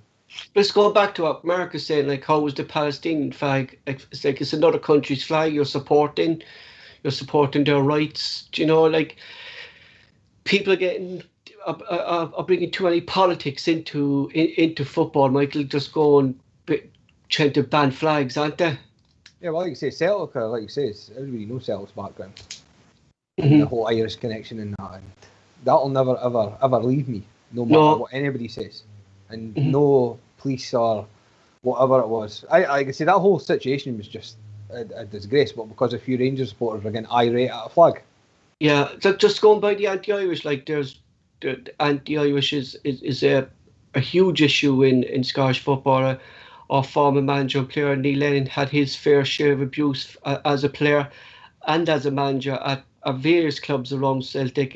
Banning anti-sectarian songs at games isn't enough because there's still one of our rivals that still parade around singing these songs at stadiums, Mark. So, like, there seems to be one rule for one club and another rule for another club is kind of what I'm looking at from the outside, isn't it? You know? See, in Scotland, they use this word sectarianism, and I've never heard it in any other country in the world use it. And all it is a Scottish word to cover up for racism. Sectarianism, it's anti-Catholic bigotry, it's anti-Irish racism, it's anti-Muslim racism. There's no, do you get what I mean? They're just trying, it's like a wee sweet word that nobody's actually 100% sure what it means, but we'll just call it that. And it lets use the old argument that both sides are as bad as each other. Well, bring in strict liability, we'll soon see how bad, if each side's as bad as each other. Do you get what I mean? Because Celtic don't sing songs that if it stands shut down and that. I mean, you don't hear like songs that used to get sung at Celtic Park. The days are long gone now. The fact the odd ones at away games will sneak in or things like that. And maybe if you can tell if it's at like like at Christmas, if it's a away day, Boxing Day, everybody's obviously had a bit too much to drink. The odd one sneaks in there and things like that. But Celtic's no get that kind of problem in the stands anymore. No, but it's ongoing in another stadium, and no punishment seems to be taken against them, Max. So it doesn't, No, still sing. that's what I'm saying. But look at them. Mhm. They've had their stand shut in Europe for the songs. Yeah, Celtic, is it? they laugh because of the amount of fines we've had. No, we've had fines for flags and banners and pyro and stuff like that. They've had stands shut down because of their behaviour. And should it Joonas to come to you on this? Like, should the Scottish FA now start banning, punishing the clubs for these songs and stuff like that? Is it about time? Because there seems to be one rule for one club and a different rule for the other clubs. Well, I think if they were going to go down a punishment route, then the only sort of substantial punishment that would deter anybody is to start throwing points deductions in, then, because then as soon as the performances on the park start getting affected, then that would soon put an end to it, because there'd be uproar from the 90% of the fans that are there to watch the football. And two, could you imagine how the players would feel after maybe knocking your plan Exactly, in for 90 that's minutes? going to make the club then react. It's going to make the club react then to the fans. Lads, you need to stop doing this. We got points deducted, kind of a thing, into this. Exactly, because you imagine being at an away game at a tough ground like Aberdeen or Dens or wherever you are, or Tannadice or something, scoring in the last few minutes to win the game, and all that to be null and void because of some dafties in the stands coming out with nonsense. You know what I mean? The players would be absolutely incandescent, and they'd be right to be angry. You would like to think that the decent fans would start self-policing. Mm. See, I've seen a lot of that. I've seen a lot of Celtic fans getting a bit of a sore face at games over the years, which even if they've said things that are out of order, other fans have pulled them up about it. And I think see what Joonas is saying, he's bang on. It would be a great deterrent to the points deduction. But see, even if the police would get us just start arresting people. See if there's 10,000 people singing this song, whatever, they get and arrest 20 of them. It's still sending a message that we're chipping away at this, and eventually you're not going to sing it in case you're one of the 20 that get arrested. What about yourselves, Mark? Have you ever witnessed any of this kind of stuff towards yourself in games? Not just at games. I've had it all my life where I grew up. Balls, and it's a sad thing to say, but it's just part of life in Scotland. In the West, just because of the club that you support? Because of the club I support, because of the school I went to, because of the chapel I go to. It's just you grow up being kind of not immune to it, but it's just how you've grown up being used to it. It's just part of your life. Michael, yourself? I've been discriminated against as much as last summer. I'm very fond of, from when I was younger, I've got hundreds of tattoos. From my hands right up to my neck to, obviously, that if I had a shirt and tie on, you probably would really notice that I had any. And even like when I go and play golf and stuff at certain golf courses, there's guys reporting me and saying that I should be covering up, and that should be banned. Like people like myself on the golf course because of the way that I look and stuff, with like a bald head and tattoos and stuff. And it's just stuff like that. Like it says, in this day and age. It's just disgusting that people are still getting discriminated because of colour or just the way that they look. But I've witnessed it as, like you say, all my life. But as like you say, clubs have got to be starting, like what Mark says, as long as it's happening in the grounds and stuff, it's time for clubs to start be getting held to accounted for people's actions. And yourself, Joonas, any experiences in Scottish football? I've had a few incidents, like obviously, because of like my colour and stuff like that. I've had it, and the worst thing is that the authorities and the police and everything say, we'll act and we'll do this and stuff. And a Betfred Cup game started the 2019 season, racially abused, and I reported it to the stewards, the police, 3 witnesses, and I just got told to get back to my seat. And it was a case of you've had a drink and stuff like that, you might not have seen what you think you've seen. I says, mate, listen, I don't care. Like the 3 boys that.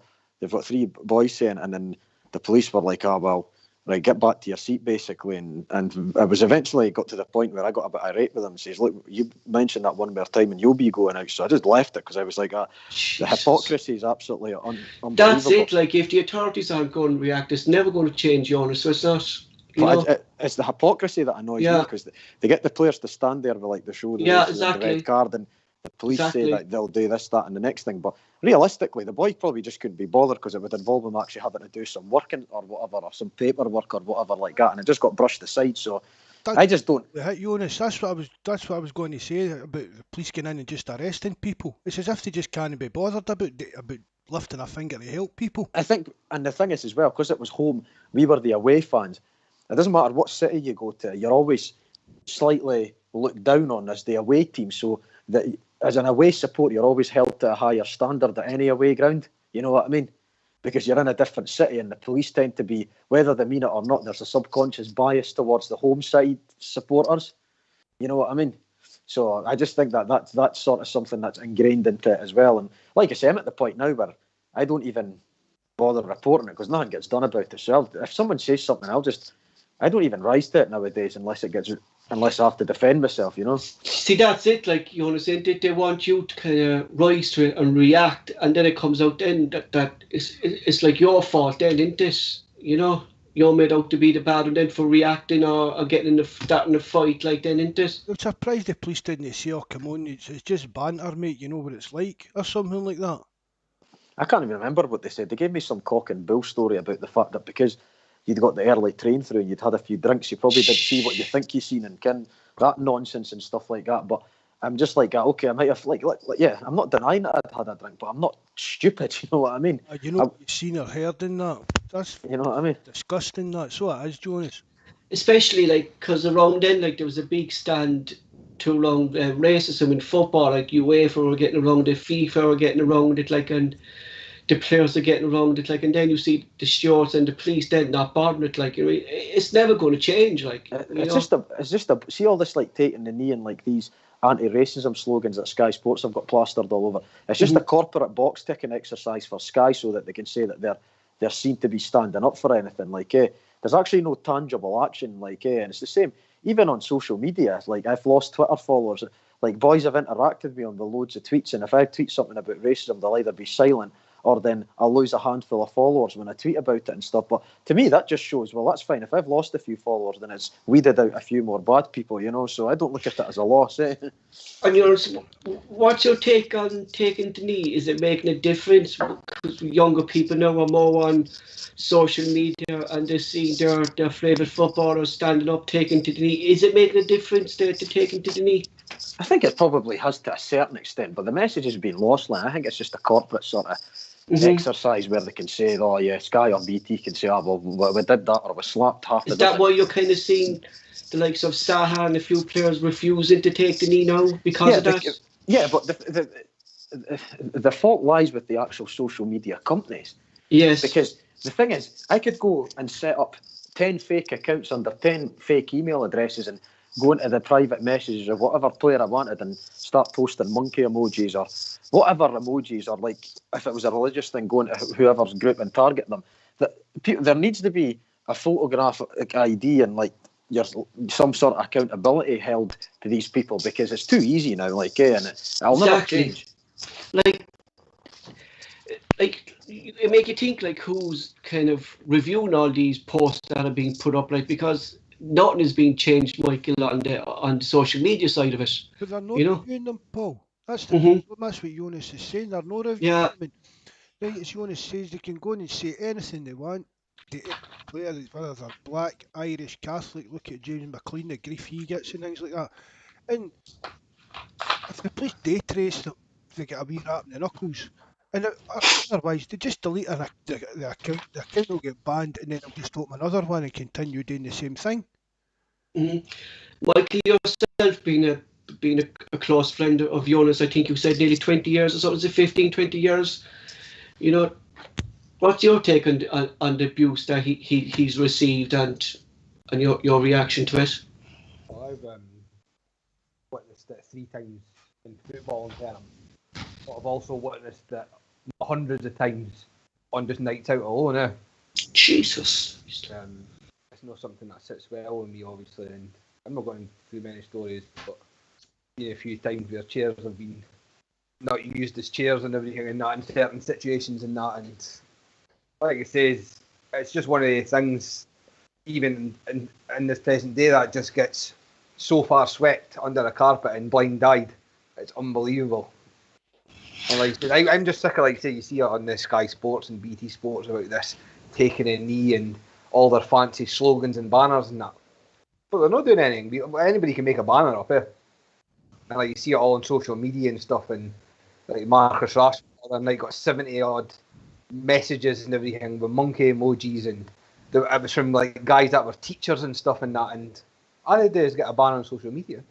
Until like actual like sentences and stuff start getting handed out, that's when it'll start to actually maybe register at home with some people. One thing that sits like me, and that it grew my more respect for him. Like I always had respect and I always loved him as a player. Was Scott Brown before the Rangers Celtic match, when he went up to Glencamera when he was racially abused in the pitch, and he went up and showed solidarity with the player himself. You know, that was a good gesture from Scott. Like people always think of him as this hardball and being ignorant, being this Celtic player and stuff like that. But he showed his professionalism, that he was standing by the player, putting the rivalry between the situation. Yeah, well, exactly. And the thing is as well, like there is some things that are greater than, because if the shoe was on the other foot, then I would imagine that like you would like to see the same thing, like exactly.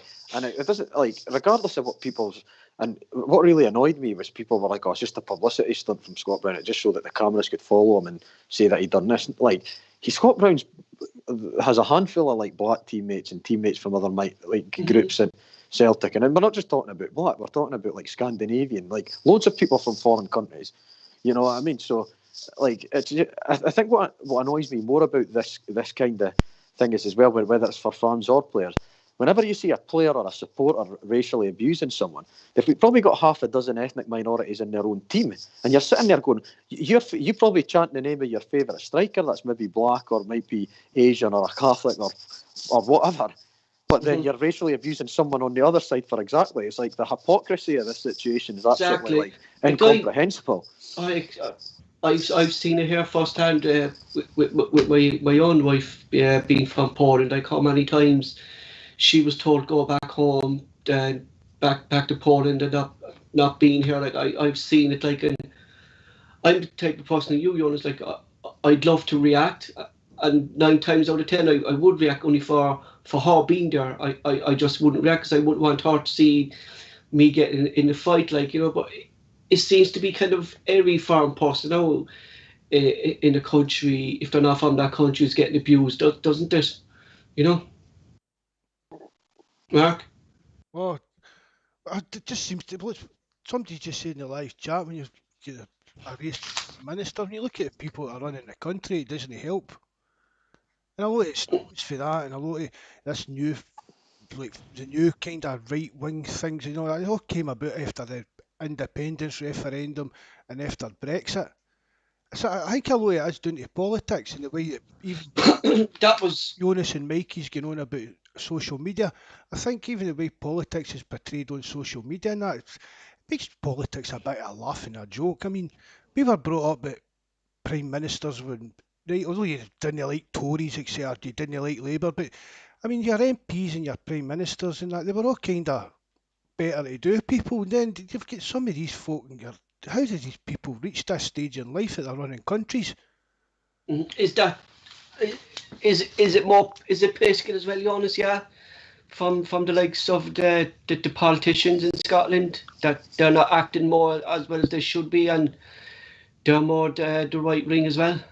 Well, I mean, you only need to look back at that episode in Glasgow when that Preeti Patel, who, I mean, you wouldn't touch her brass neck with a blowtorch, considering her parents were immigrants into this country, you know? Jesus and then she's trying to deport 2 lads that have lived in Scotland for 10 years, both honest working lads. And then what she's trying to do is throw them in the back of a police van and whisk them onto an airport and dump them in like, you know, a terrible situation. Oh, yes, I know what you're on about. I saw that actually was one of your tweets. Yes, I saw. Is that the foreign minister, is this? Yeah, well, like, for England, but like because we're obviously still governed. Westminster have got more like the sort of overruling word. Then the problem is that kind of thing's happening. So all that does is stirs up that side of the people, that debased sort of part of society that buy into this sort of ideology. And if they're trying to execute things like that, then it just stirs up hatred. You know what I mean? And that's the problem. There needs to come right from the top. And it's starting to fester deep within society due to the people that are leading the country. But because I don't even live in Scotland, I don't see this firsthand. I just go by the media and the tweets and stuff like that. But is doing new thuggery growing up now in Scotland? I see it here, I'm seeing the next generation, and basically what you see is unbelievable. I would go won't do half the things that they do. Is that the same in Scotland? Is a new thuggery growing up in Scotland? No, well, see, to be fair, I'm fortunate in the sense that Scotland still has. I would still say the majority of people are good in Scotland, and I get treated pretty well by most people. Obviously, me and Michael have had to deal with incidents in our time, but it's from ignorant sort of people. You know what I mean? The sort of people that. Put it this way, it's the sort of people you would expect it from. You know what I mean? Just going to say that you kind of expect it for certain people, didn't you? Yeah, the demographics that came out and spouted that sort of stuff, Mark, like you say, it's not been a shock. Let's put it that way. If you were to see the people, you wouldn't be surprised they were coming away with it. I think the problem as well with racism in the country is, and I think Joonas will be able to say this as well, and back 15 years ago, a lot of it was face to face. Just total ignorance of some people. Exactly. But since social media became more prominent in people's lives, people can sit behind their screens and be a brave person. Can't they? Just like keyboard gangsters, warriors, whatever you want to call them, and act tough behind a screen because they think they can get away with it. And like I've said earlier, and I'll reiterate again, until serious action's taken against people, I've signed numerous campaigns now. I believe that if you've got Facebook, Twitter, Instagram, whatever social media site, there needs to be some form of identification to prove that you're using the site. And then that means that if anything falls back on you, then it's there's a legal term, a legal document that supports your account, photographic ID, address, so then the police can get involved. And I'd like to see how many people actually, how the numbers would drop when you've got your passport, provisional, driving licence, whatever it is, actually on your account, ready to be used if you actually go against terms of service. And like yourself and Joonas, as you said, you travelled a lot, you followed the Bundesliga, you go to Atlanta in Italy, Michael. Is there punishment for clubs over there? Italy's seems to be another country that has a lot of violence and a lot of racism in football as well, doesn't it? But Joonas will tell you as well, we've been to Italy loads of times to see art, and I can't, never in my time, ever, I'm going across there, and that's been 10 years now, I've never witnessed racism. And I know in the odd lower league match, you've seen the big blow up regarding a chance or something from the crowd. That happens all the time in England. But it's no blow ups, it's no blowing up so much because it's in England. No, I mean, it says Italy and certain clubs in Spain and stuff seem to get a bad rep regarding this. I'm not saying it makes it okay, but that's but it's not constant. It's made. No, it's not. We see that when you, as we spoke about earlier, UEFA will hammer Rangers the same as they'll hammer Lazio. So we think that Lazio are just what we see when they get these charges. We think Lazio are like that every week. Well, that's what I mean. It seems to be just. It's more like an opposition player for abroad kind of target. It doesn't mean. Not just because he's black, but I'm saying it's more their European competition oppositions they seem to target when it comes to these kind of things. No, it's domestic. Well, that's what I mean. Obviously, we've been going to Serie A now for well over 10 years now, and we love the league. But me and Joonas were well up to date with regarding Lazio and the plans before we even arrived in Glasgow. And the fact that they were able to march through Glasgow, singing what they were singing and doing the actions that they were doing with their hands, they still got away with it right through the middle of Glasgow. The police just let it happen. Know what I mean? I Jesus. think the Italian police would have let any other country come in and do anything like that. Doing their shit, they'd be out there batting straight away. Definitely. Well, that's what I mean. Like, says when Celtic played Lazio not last year, the year before, when Cham scored in the 90th minute.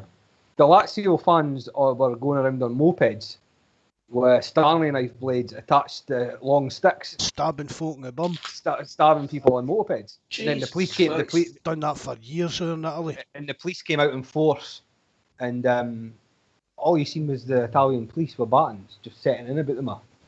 Like, that's what I mean. They didn't take any prisoners over there, the police, but it just seems to be in this country that there's just that, like I said earlier, there's that many blind eyes shown. It's just disgraceful. But is there a punishment for the clubs of in Italy for this kind of behaviour? Do the clubs get punished or? Well, after a few sort of high-profile incidents, they drew up a bill I think it was last year, to crack down on it and stuff like that, and that it's obviously got a lot better and stuff like that. But and again, I think what people need to realise as well, it's an education thing as well. Like nobody in their life is born see when you're born, you're not a racist. Exactly, it's to do with the upbringing as well, isn't it, Joonas? You're indoctrinated into it, right? And then some people realise their mistakes and come back round and things like that because they've maybe been dragged up in an area where it's rife. So if it's like they've got no choice, they've no chance, they're dragged into it right from the word go. But no, like I say, it's certainly improving anyway, I can assure you that, compared to what it was like maybe 15, 20 years ago. Is it? It's improving, is it? It's no, the thing is, right, it was probably worse back then, but because of social media, not being around back then, it wasn't so easy for people to get their points across. It just seems like it's more prevalent now because you can hide behind whatever fake account and spew your hatred, but there seems to be more kind of people standing up now against it now as well, Joonas, doesn't there? Yeah, there's a lot of exactly. I mean, there's a lot of good people that are condemning it as well. Like I say, we're quick enough to talk about the people, but we don't give enough credit to the people that are standing up against it as well. Exactly, Mark. It's terrible that you put Joonas is saying here about it's good to see the amount of people that are sticking up for it. But see when these folk on social media sticking up against racism and things like that, see when you look through some of the answers, it makes you wonder what actually goes through people's minds when they're sitting there.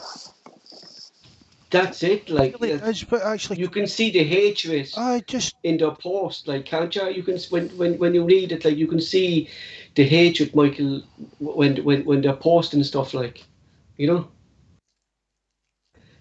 there?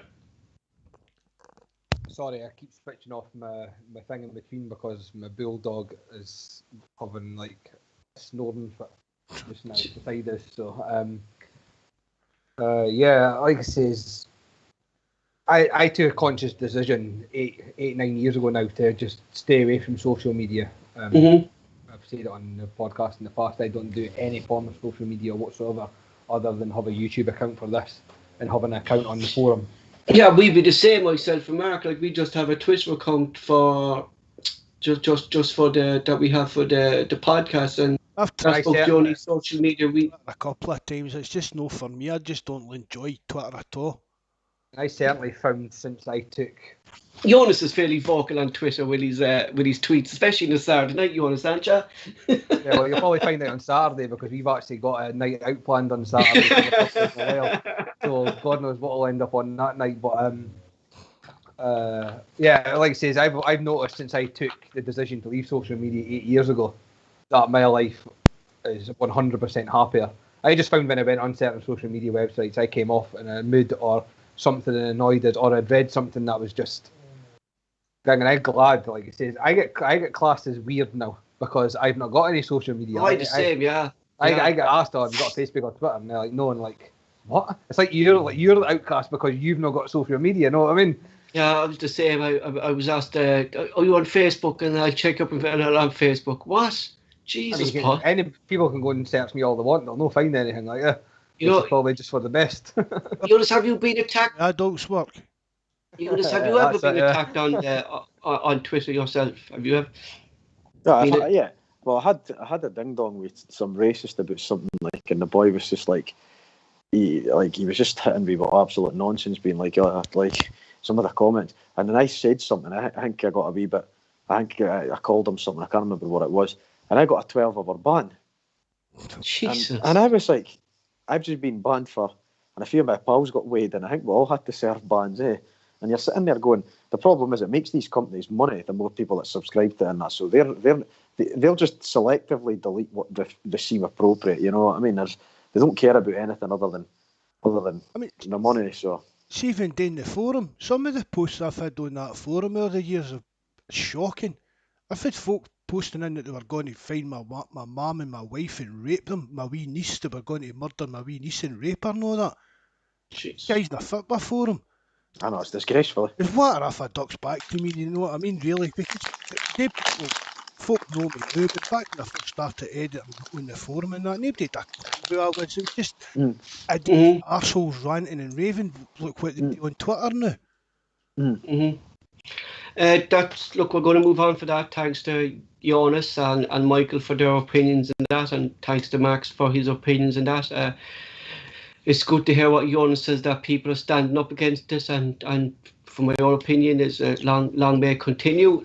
Seeing as there's very little happening at Celtic at the moment, we decided to talk about the upcoming Euros, and we'll talk about the Celtic's players involved. And I was actually shocked to see that the only Celtic players involved are playing for Celtic for Scotland. So we have Jack Hendry, who was on loan at the moment, but he's still currently a Celtic player. We've Craig Taylor, Ryan Christie, David Turnell, Callum McGregor, and Jamie Forrest. Joonas been an outside, and I watched you last night. Scotland, I'll always keep an eye on the Scottish football, and because of the Celtic links with Scotland, I'd watch a lot of Scotland. With Lyndon Dykes up forward? Lyndon Dykes, yeah. Lyndon Dykes. I don't think you're going to score a lot of goals, and I was thinking, is it actually a mistake not to bring Lee Griffiths with you because he's a finisher? I think Lyndon Dykes is going to be back up. I think it's going to be the boy Shea Adams that'll be the main striker, because he's got a bit of pace in behind. Dykes gives you an option if you're needing a goal in the last 10 minutes and you want to bring crosses into the box, but he's not got the mobility to be. The way we're going to be playing is we're probably going to be under the cosh for fair bits of a lot of the games. Or not, but maybe not under the cosh, but we're going to be set up to sort of absorb and then counter-attack. Or then if we're under the cosh, then Adams gives you the option to go over the top. So I think Lydon's kind of more player that would hold up the ball and play off another striker, isn't he? You know, that would kind of suit. He's not a striker, I think, that would play a lone striker, like, you know. No. And just to go back to what you asked me about the Griffiths situation, I just think Griffiths is obviously... I don't think he done enough in his club season to merit. There was questions over, I know he suffered with mental health and that, and you can't underestimate the impact that has on people.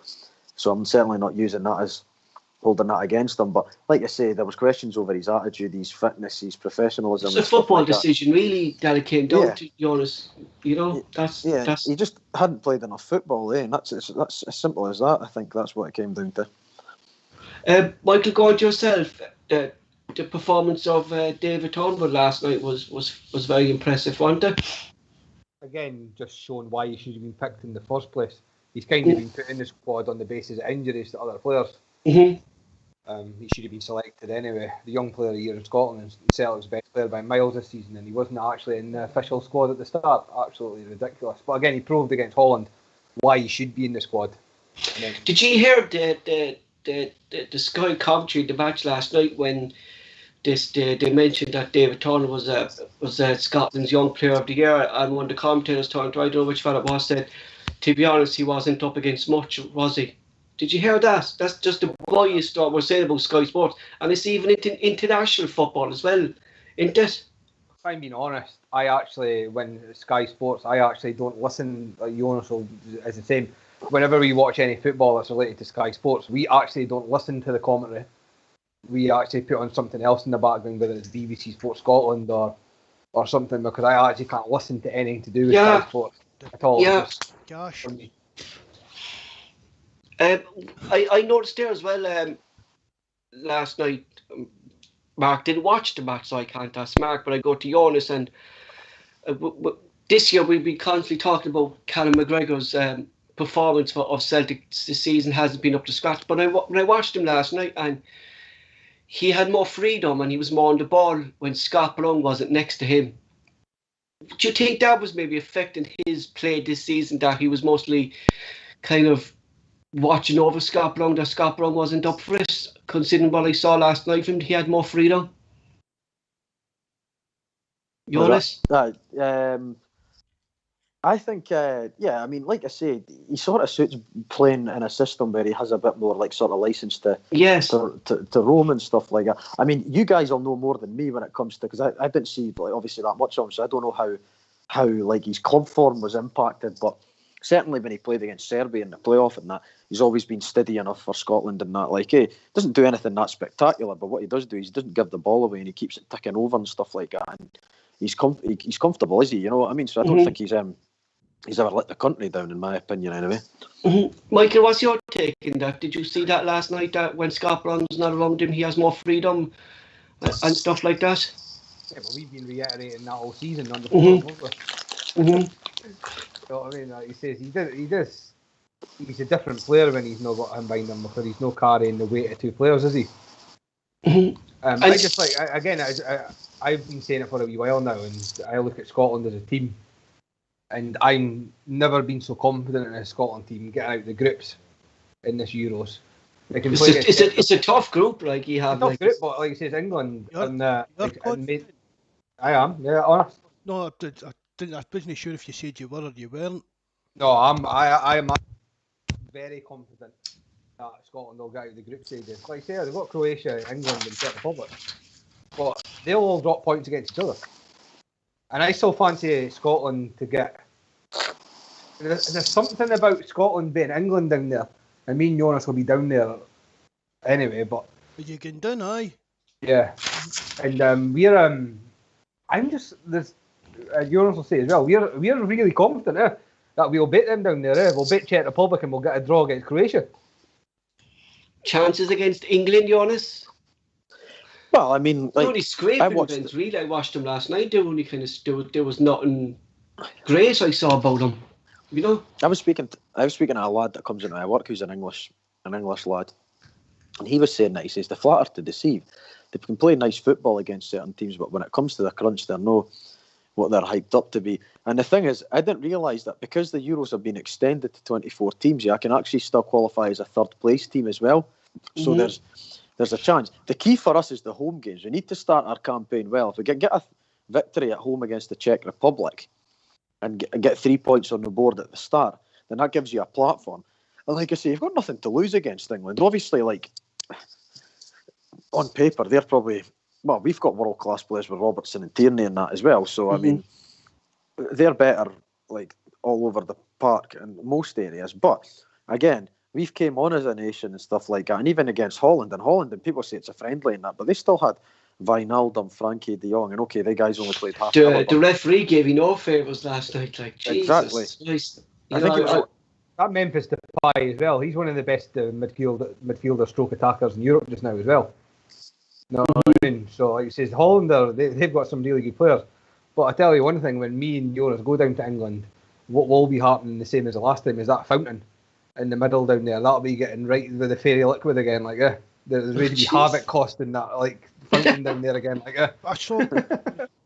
I was caught Scotland today. Last night it was. They were on saying the last thing the Scotland fans not to travel down, and the fan zone's only for emergency key workers. See the bit round the fountain and that. That's all. Yes. With what I saw in the news, it looks as if it's all fenced off and that. Like I say, there's still a bit. Well, like I say, I'm looking at there. 18th of June is the start for that game. So 2 weeks tomorrow.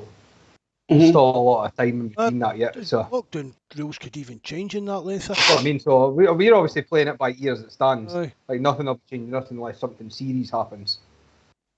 Between now and then, so. Is there cult in that when you go? No, I'm not a cult leader. Like Joonas. No, I'm not either. I've not got the legs for it. I just can't wear a kilt because something would hang at the bottom of it.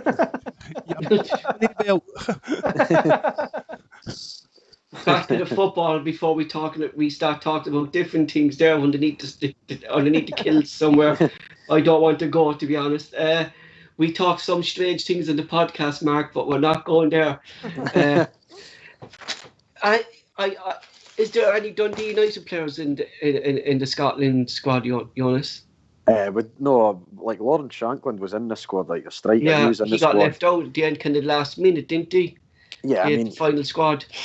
Yeah, he was called up last season based on his championship form and that, and he's never really hit the heights, and that's been a combination of injuries, a combination of the service that was provided him, and also just a combination of the fact that there was other people that were ahead of him by the time that came round. So can't really complain. Could he start probably blaming your ex-manager for that, Mickey Mallon, because the system he was playing players out position, that he wasn't getting the service and stuff like that?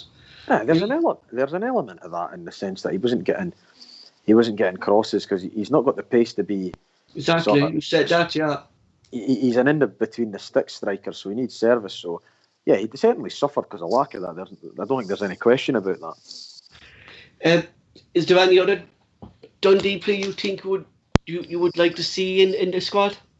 We don't have anybody really at international level at the moment, like squad-wise. There's a few young guys, like Logan Chalmers, like with a young winger. He's in the Scotland under-21 squad, so he's been called up to like the European Championship squad and that for them, or the 21s qualifying campaign. I can't remember exactly what they're playing just now, but he's in the 21s anyway, and there's a couple of other young lads further down the chain in the 18s and 17s and things. So there's young guys coming through, but it'll be probably still a while before we see any of them at first team level, unless they have an exceptional couple of seasons. Mm-hmm. Michael, I watched him there closely last night because a lot of folks are saying maybe he was treated unfairly at Celtic and he needs a second chance. Jack Henry had a good game, in my opinion, last night. You know, do you think he'll have a place next season under the new management, and should he be given a chance? I don't think so. I still don't think he's good enough for Celtic. I'm from this year. I mean, he scored the goal in that, fair enough, and it was a good goal. But I just think when you actually peel back the layers, I don't think he was ever good enough for Celtic, if I'm being honest. Mm-hmm. Mark, sorry, why go on? No, I was just saying that I just don't think I'm just looking at the Scotland squad just now, and the fact like that Grant Hanley and that's in the Scotland squad, but Sean Rooney and that never got in it. And don't get us wrong, I think the Scotland squad's quite strong. Mm-hmm. You look at, like you say, some of the players that performed well, like you say, like Sean Rooney in that this season. But yeah, there's players like Grant Hanley and even like, how could that Nathan Patterson, who's never really played all season, played 3 or 4 games or that, getting ahead of Sean Rooney facing Johnston? I think that was just pressure from Stephen Gerrard. No, I mean, it's absolutely disgrace that. Sorry, I don't pay much attention really to Scotland team or international football, but see what they're saying about the players that should be in the Scotland squad, it probably is, but see, for years the Scotland squad, you'll get picked for the squad if you're sitting in a Premier League club bench before you will if you're scoring goals in the SPL. Yeah. Mm-hmm. That's just, again, that guy not getting into the Scotland squad. It's just a kind of, again, it's a bit snobbiness when it comes to me. That's the way it always looks.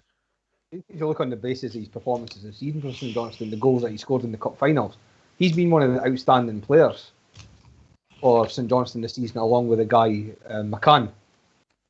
But people aren't going to buy a Scotland ticket to go and see him, and they can see some guy that sits on the bench for Man United every second week into it. I think a lot of that comes into when the squads get picked as well. If I'm being honest with looking at the Scotland squad, you've got a player like John Fleck, should never be near the squad. Going back just before you move on there, Michael, this whole John Fleck situation there, that he tested positive for COVID and the Scottish FA coming up saying that there was no close contacts with him, and with Celtic going back to the Dubai trip, Julian was with us, and our whole squad had to quarantine. What's your thoughts on that situation? It's just double standards, is it? Mm-hmm. Again, no one in this chat or forum or that will be shocked by that. You know what I mean? Like he says, I remember right back at the start of the season when Balls&bovril got obviously did what he did. And he basically got chased out the country with pitchforks, you know what I mean? Mm-hmm. Jonas, sorry, go on, Mike. Go on. No, sorry, that's like I said, you can let Jonas come in. Yeah, Jonas, what's your take in that, like, at that situation? Like, and With Celtic have to quarantine the whole first team and missing 2 games when they came back in January. Like, and now we see basically what I'm looking at is a cover by Scottish football, and then they're saying that there's 5 players that stayed back, but they weren't in close contact with him. And all tested negative as well. Yeah, I think it's been an absolute sort of embarrassment right from the word go. You know what I mean? I was like when Dundee United, we got a team photograph taken, and then that Jason Leach, like the clinical director, lambasted us on BBC and everything and said, "Oh, there'll be questions asked and everything." We got thrown under the bus because of a team photo and things, and then you see other clubs, people going to parties and stuff like that, and then all of a sudden they're playing the next week, so the internal sanctions seem to disappear after a week, and it's like it's just, I think they just hold people to a higher standard depending on who you are. It's kind of, if your face fits this week, we'll let you off with it, but if I'm annoyed at you for something, you'll get hammered. You know what I mean? There's no consistency whatsoever with that approach. I find it a big coincidence like that. The minute Morales leaves the Rangers Football Club and he goes to Colombia, he's tested for COVID, and he's positive for COVID virus. There was never questions asked to Rangers how their players, none of their players tested positive, considering all these parties that they were caught at. Like the Scottish FA, they didn't want to know about it, Mark, so they didn't. It's just, as Mikey said, it's just been double standards for the get-go. There's not been any actual... Somebody mentioned it the other night talking about the Celtic board. They've been more reactive than proactive. It's as if the government and the SFA are just reacting to situations rather than having a plan, and that's what they were sticking to. I guess going back to the manager too from Hamilton, when he came up and he questioned the referees and stuff like that, and he was banned for 2-3 games, Mark. Like, they don't want to know. No. That's like everything at Disney. So again, it's just the kind of treat. Joonas will know the kind of feeling as a Dundee United fan. If you're no Celtic or Rangers, nobody really pays much attention to you when you're moaning about stuff and trying to point, because you've not got the same kind of clout as a manager of Celtic and Rangers coming out and saying something. No, exactly. Correct. Just going on back to what we were talking about is the Euros. How do you think this Scottish team will go? How far do you think they go? Will they go to the quarters? Will they get to the playoffs? Or do you fancy the chances, Joonas? Michael, go on. Since we're there. I think they're definitely go. I think they'll get to the last 16. Personally think. I just think there's a good feel around. Like, I was a bit too young to remember France '98. That was the last big tournament that Scotland were in. But I can't remember there being this. I wouldn't say hype. I don't want to use that word, but there's a decent, like, what's the word to use? People are more optimistic about the Scotland team than in recent teams. Put it that way. Is that down to Steve Clark, though, to where he's setting up the team, Joonas? That because he had some good managers over the years. He had like Strachan and Walter Smith was there. You had the German lad. Who was the German lad that was in charge of it? Bertie Vogt. And is it the way Steve Clark has this team performing that's making this team click, the unity within Scotland? What I would say is, I think he's found the system that suits the players that we've got, like square. He's putting round pegs in round holes, whereas previous Scotland managers have had quality at their disposal, but they've maybe been top heavy in certain positions and have tried to accommodate big names and stuff, and it's just the team's been unbalanced. But Clark seems to have found the system that suits the players that he's got, and that's what management's all about. It's finding the system to suit the players that you've got at your disposal. Especially at international level, when you've got a smaller pool of players to choose for.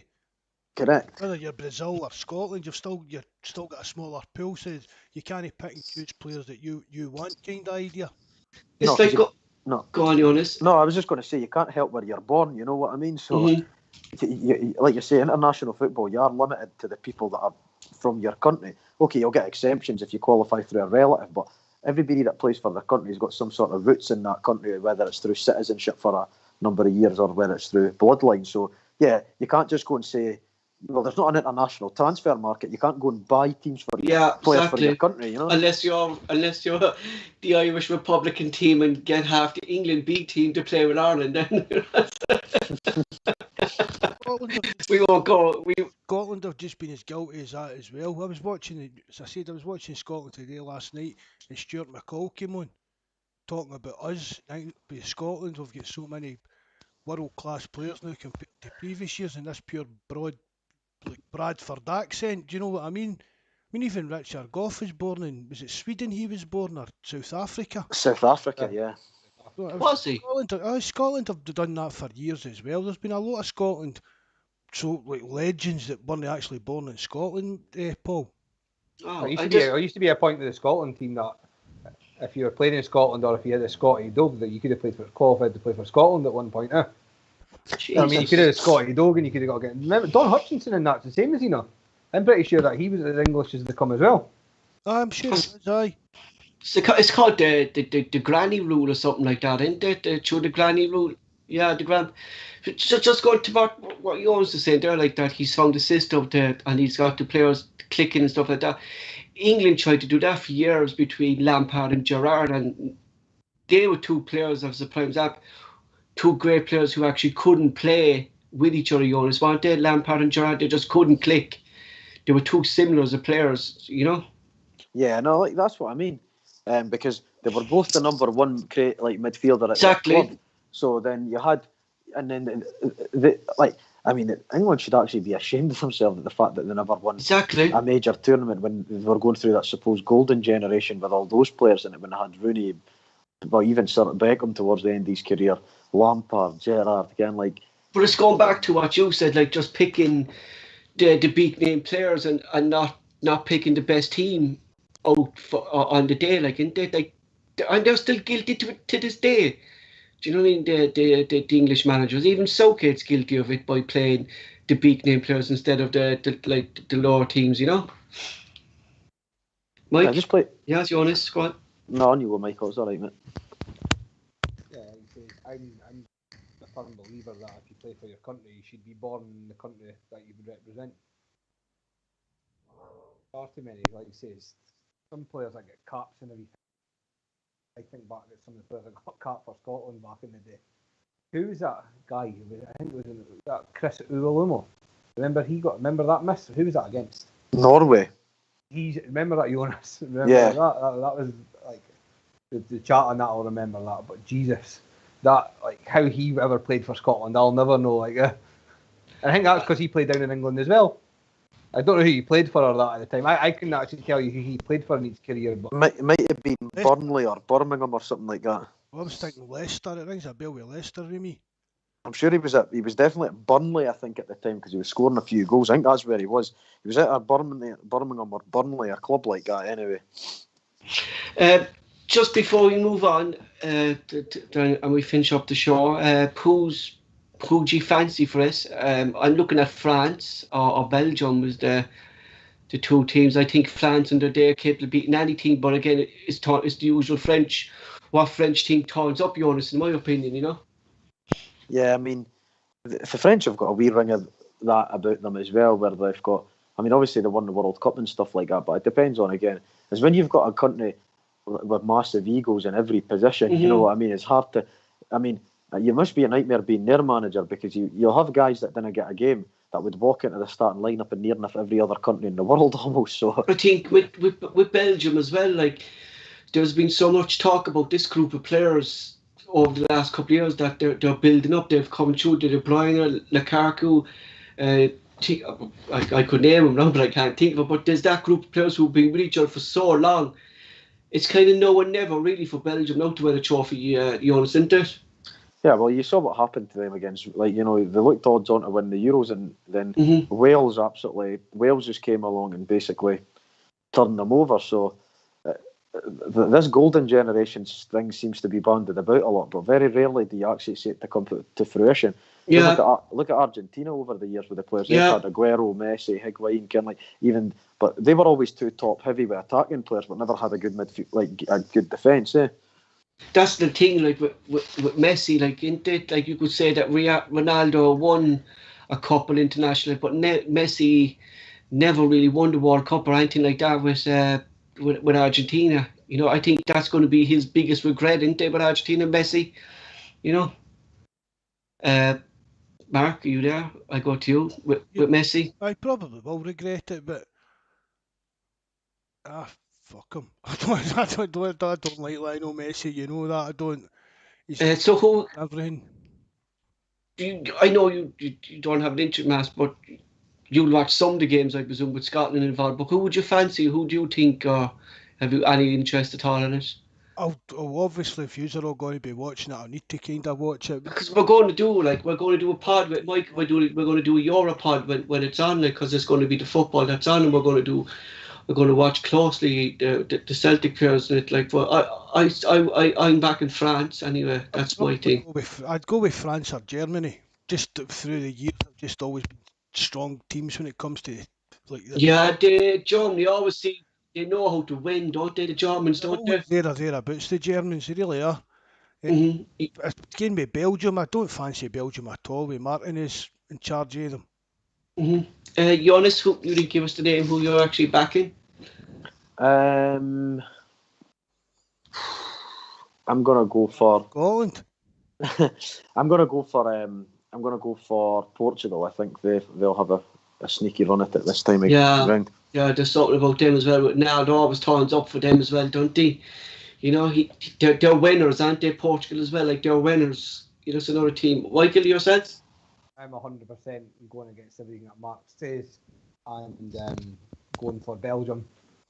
I have a sneaky feeling about Belgium as well, Mike. I do. I think this group of players now, like they've been together for so long. Like is it their time? You know. Well, we'll throw out there as well. There's a guy in the Belgian squad that probably no one would have heard of. His name's Jeremy Doku. He's just a young guy. He plays for Rennes in France. And wait until you see this guy play football. Well, we'd watch him close. You bought him on FIFA, didn't you? I think he's that good on FIFA. But yeah, like he says, he's the next big thing that's came out of Belgium. And I think like a lot of people didn't like Roberto Martinez, but Belgium as a squad, if you look at their player by player, they're easily as good as France or Germany or Portugal. But as like I say, England are good for years, where they were individual players and never played well as a team. I just think Belgium will, unless they meet, I don't know what the route is to the final, but unless France or Belgium meet each other on the way, I can see that being the final. Perfect. Again, lad. I said France. Oh, so you did. I think the France. That just shows, Mark, when I'm waffling off, you're actually listening to me, and Mark's probably saying the back there's Paul now going off and one again. I'll switch off there because he'll probably ramble on for another 10 minutes, you know. And that's it for tonight, folks. Again, my thanks to Joonas and Michael again for joining us.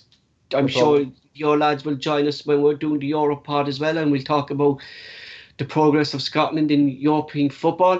Before I move to Mark to close the show, we're doing a special edition this Sunday, hopefully at 2:00, where we're joining Celtic fans down under in Australia to give us an insight into Andre Postecoglou. Michael, say yes. What's his name, Mike? Andre what? Postecoglou. They be joining us. Home run. There's one lad there's the two lads who are involved in a football club. They're called Celtic Australia's Football Club. If any of you want to look them up on the internet, they'll be joining us. They're going to be 9 p.m. in Australia. We're going to be 2 p.m. in here, so we can get the time zones right. But it's going to be interesting. Myself and Mark have been working on this for the last couple of days, trying to get it over the line, and we got it over the line today. But it's going to give you guys a different view of Celtic supporters in a different country, and they'll give us an insight how he plays football, what he is as a manager, and they're also going to talk about how their club was formed and how they started following Celtic. Mark, it's going to be an interesting show having these guys on, isn't it? Oh, I'm looking forward to it, Paul. Well, it should be a good show. Just listening to them with different views, even about Celtic. Do you know what I mean? For another continent. So I'm glad we've got it set up. I'm really looking forward to doing it. So, folks, that's it from tonight. Please, again, thanks for tuning in. But tune in on Sunday at 2 p.m. where these group of lads will be coming on with us. There's 2 lads coming on with us, so it'd be interesting to hear what they say. Mark, you can close the show. Right, thanks very much, Paul, again. Thanks to Jonas and Mikey for joining us, and John earlier on, and all the troops on the live chat again. Thanks very much. Remember, and hit the subscribe button and share it on your social medias and that as well. Please help us build it up a wee bit better. Okay, thanks, lads. Good night. God bless. Thanks, lads. Cheers.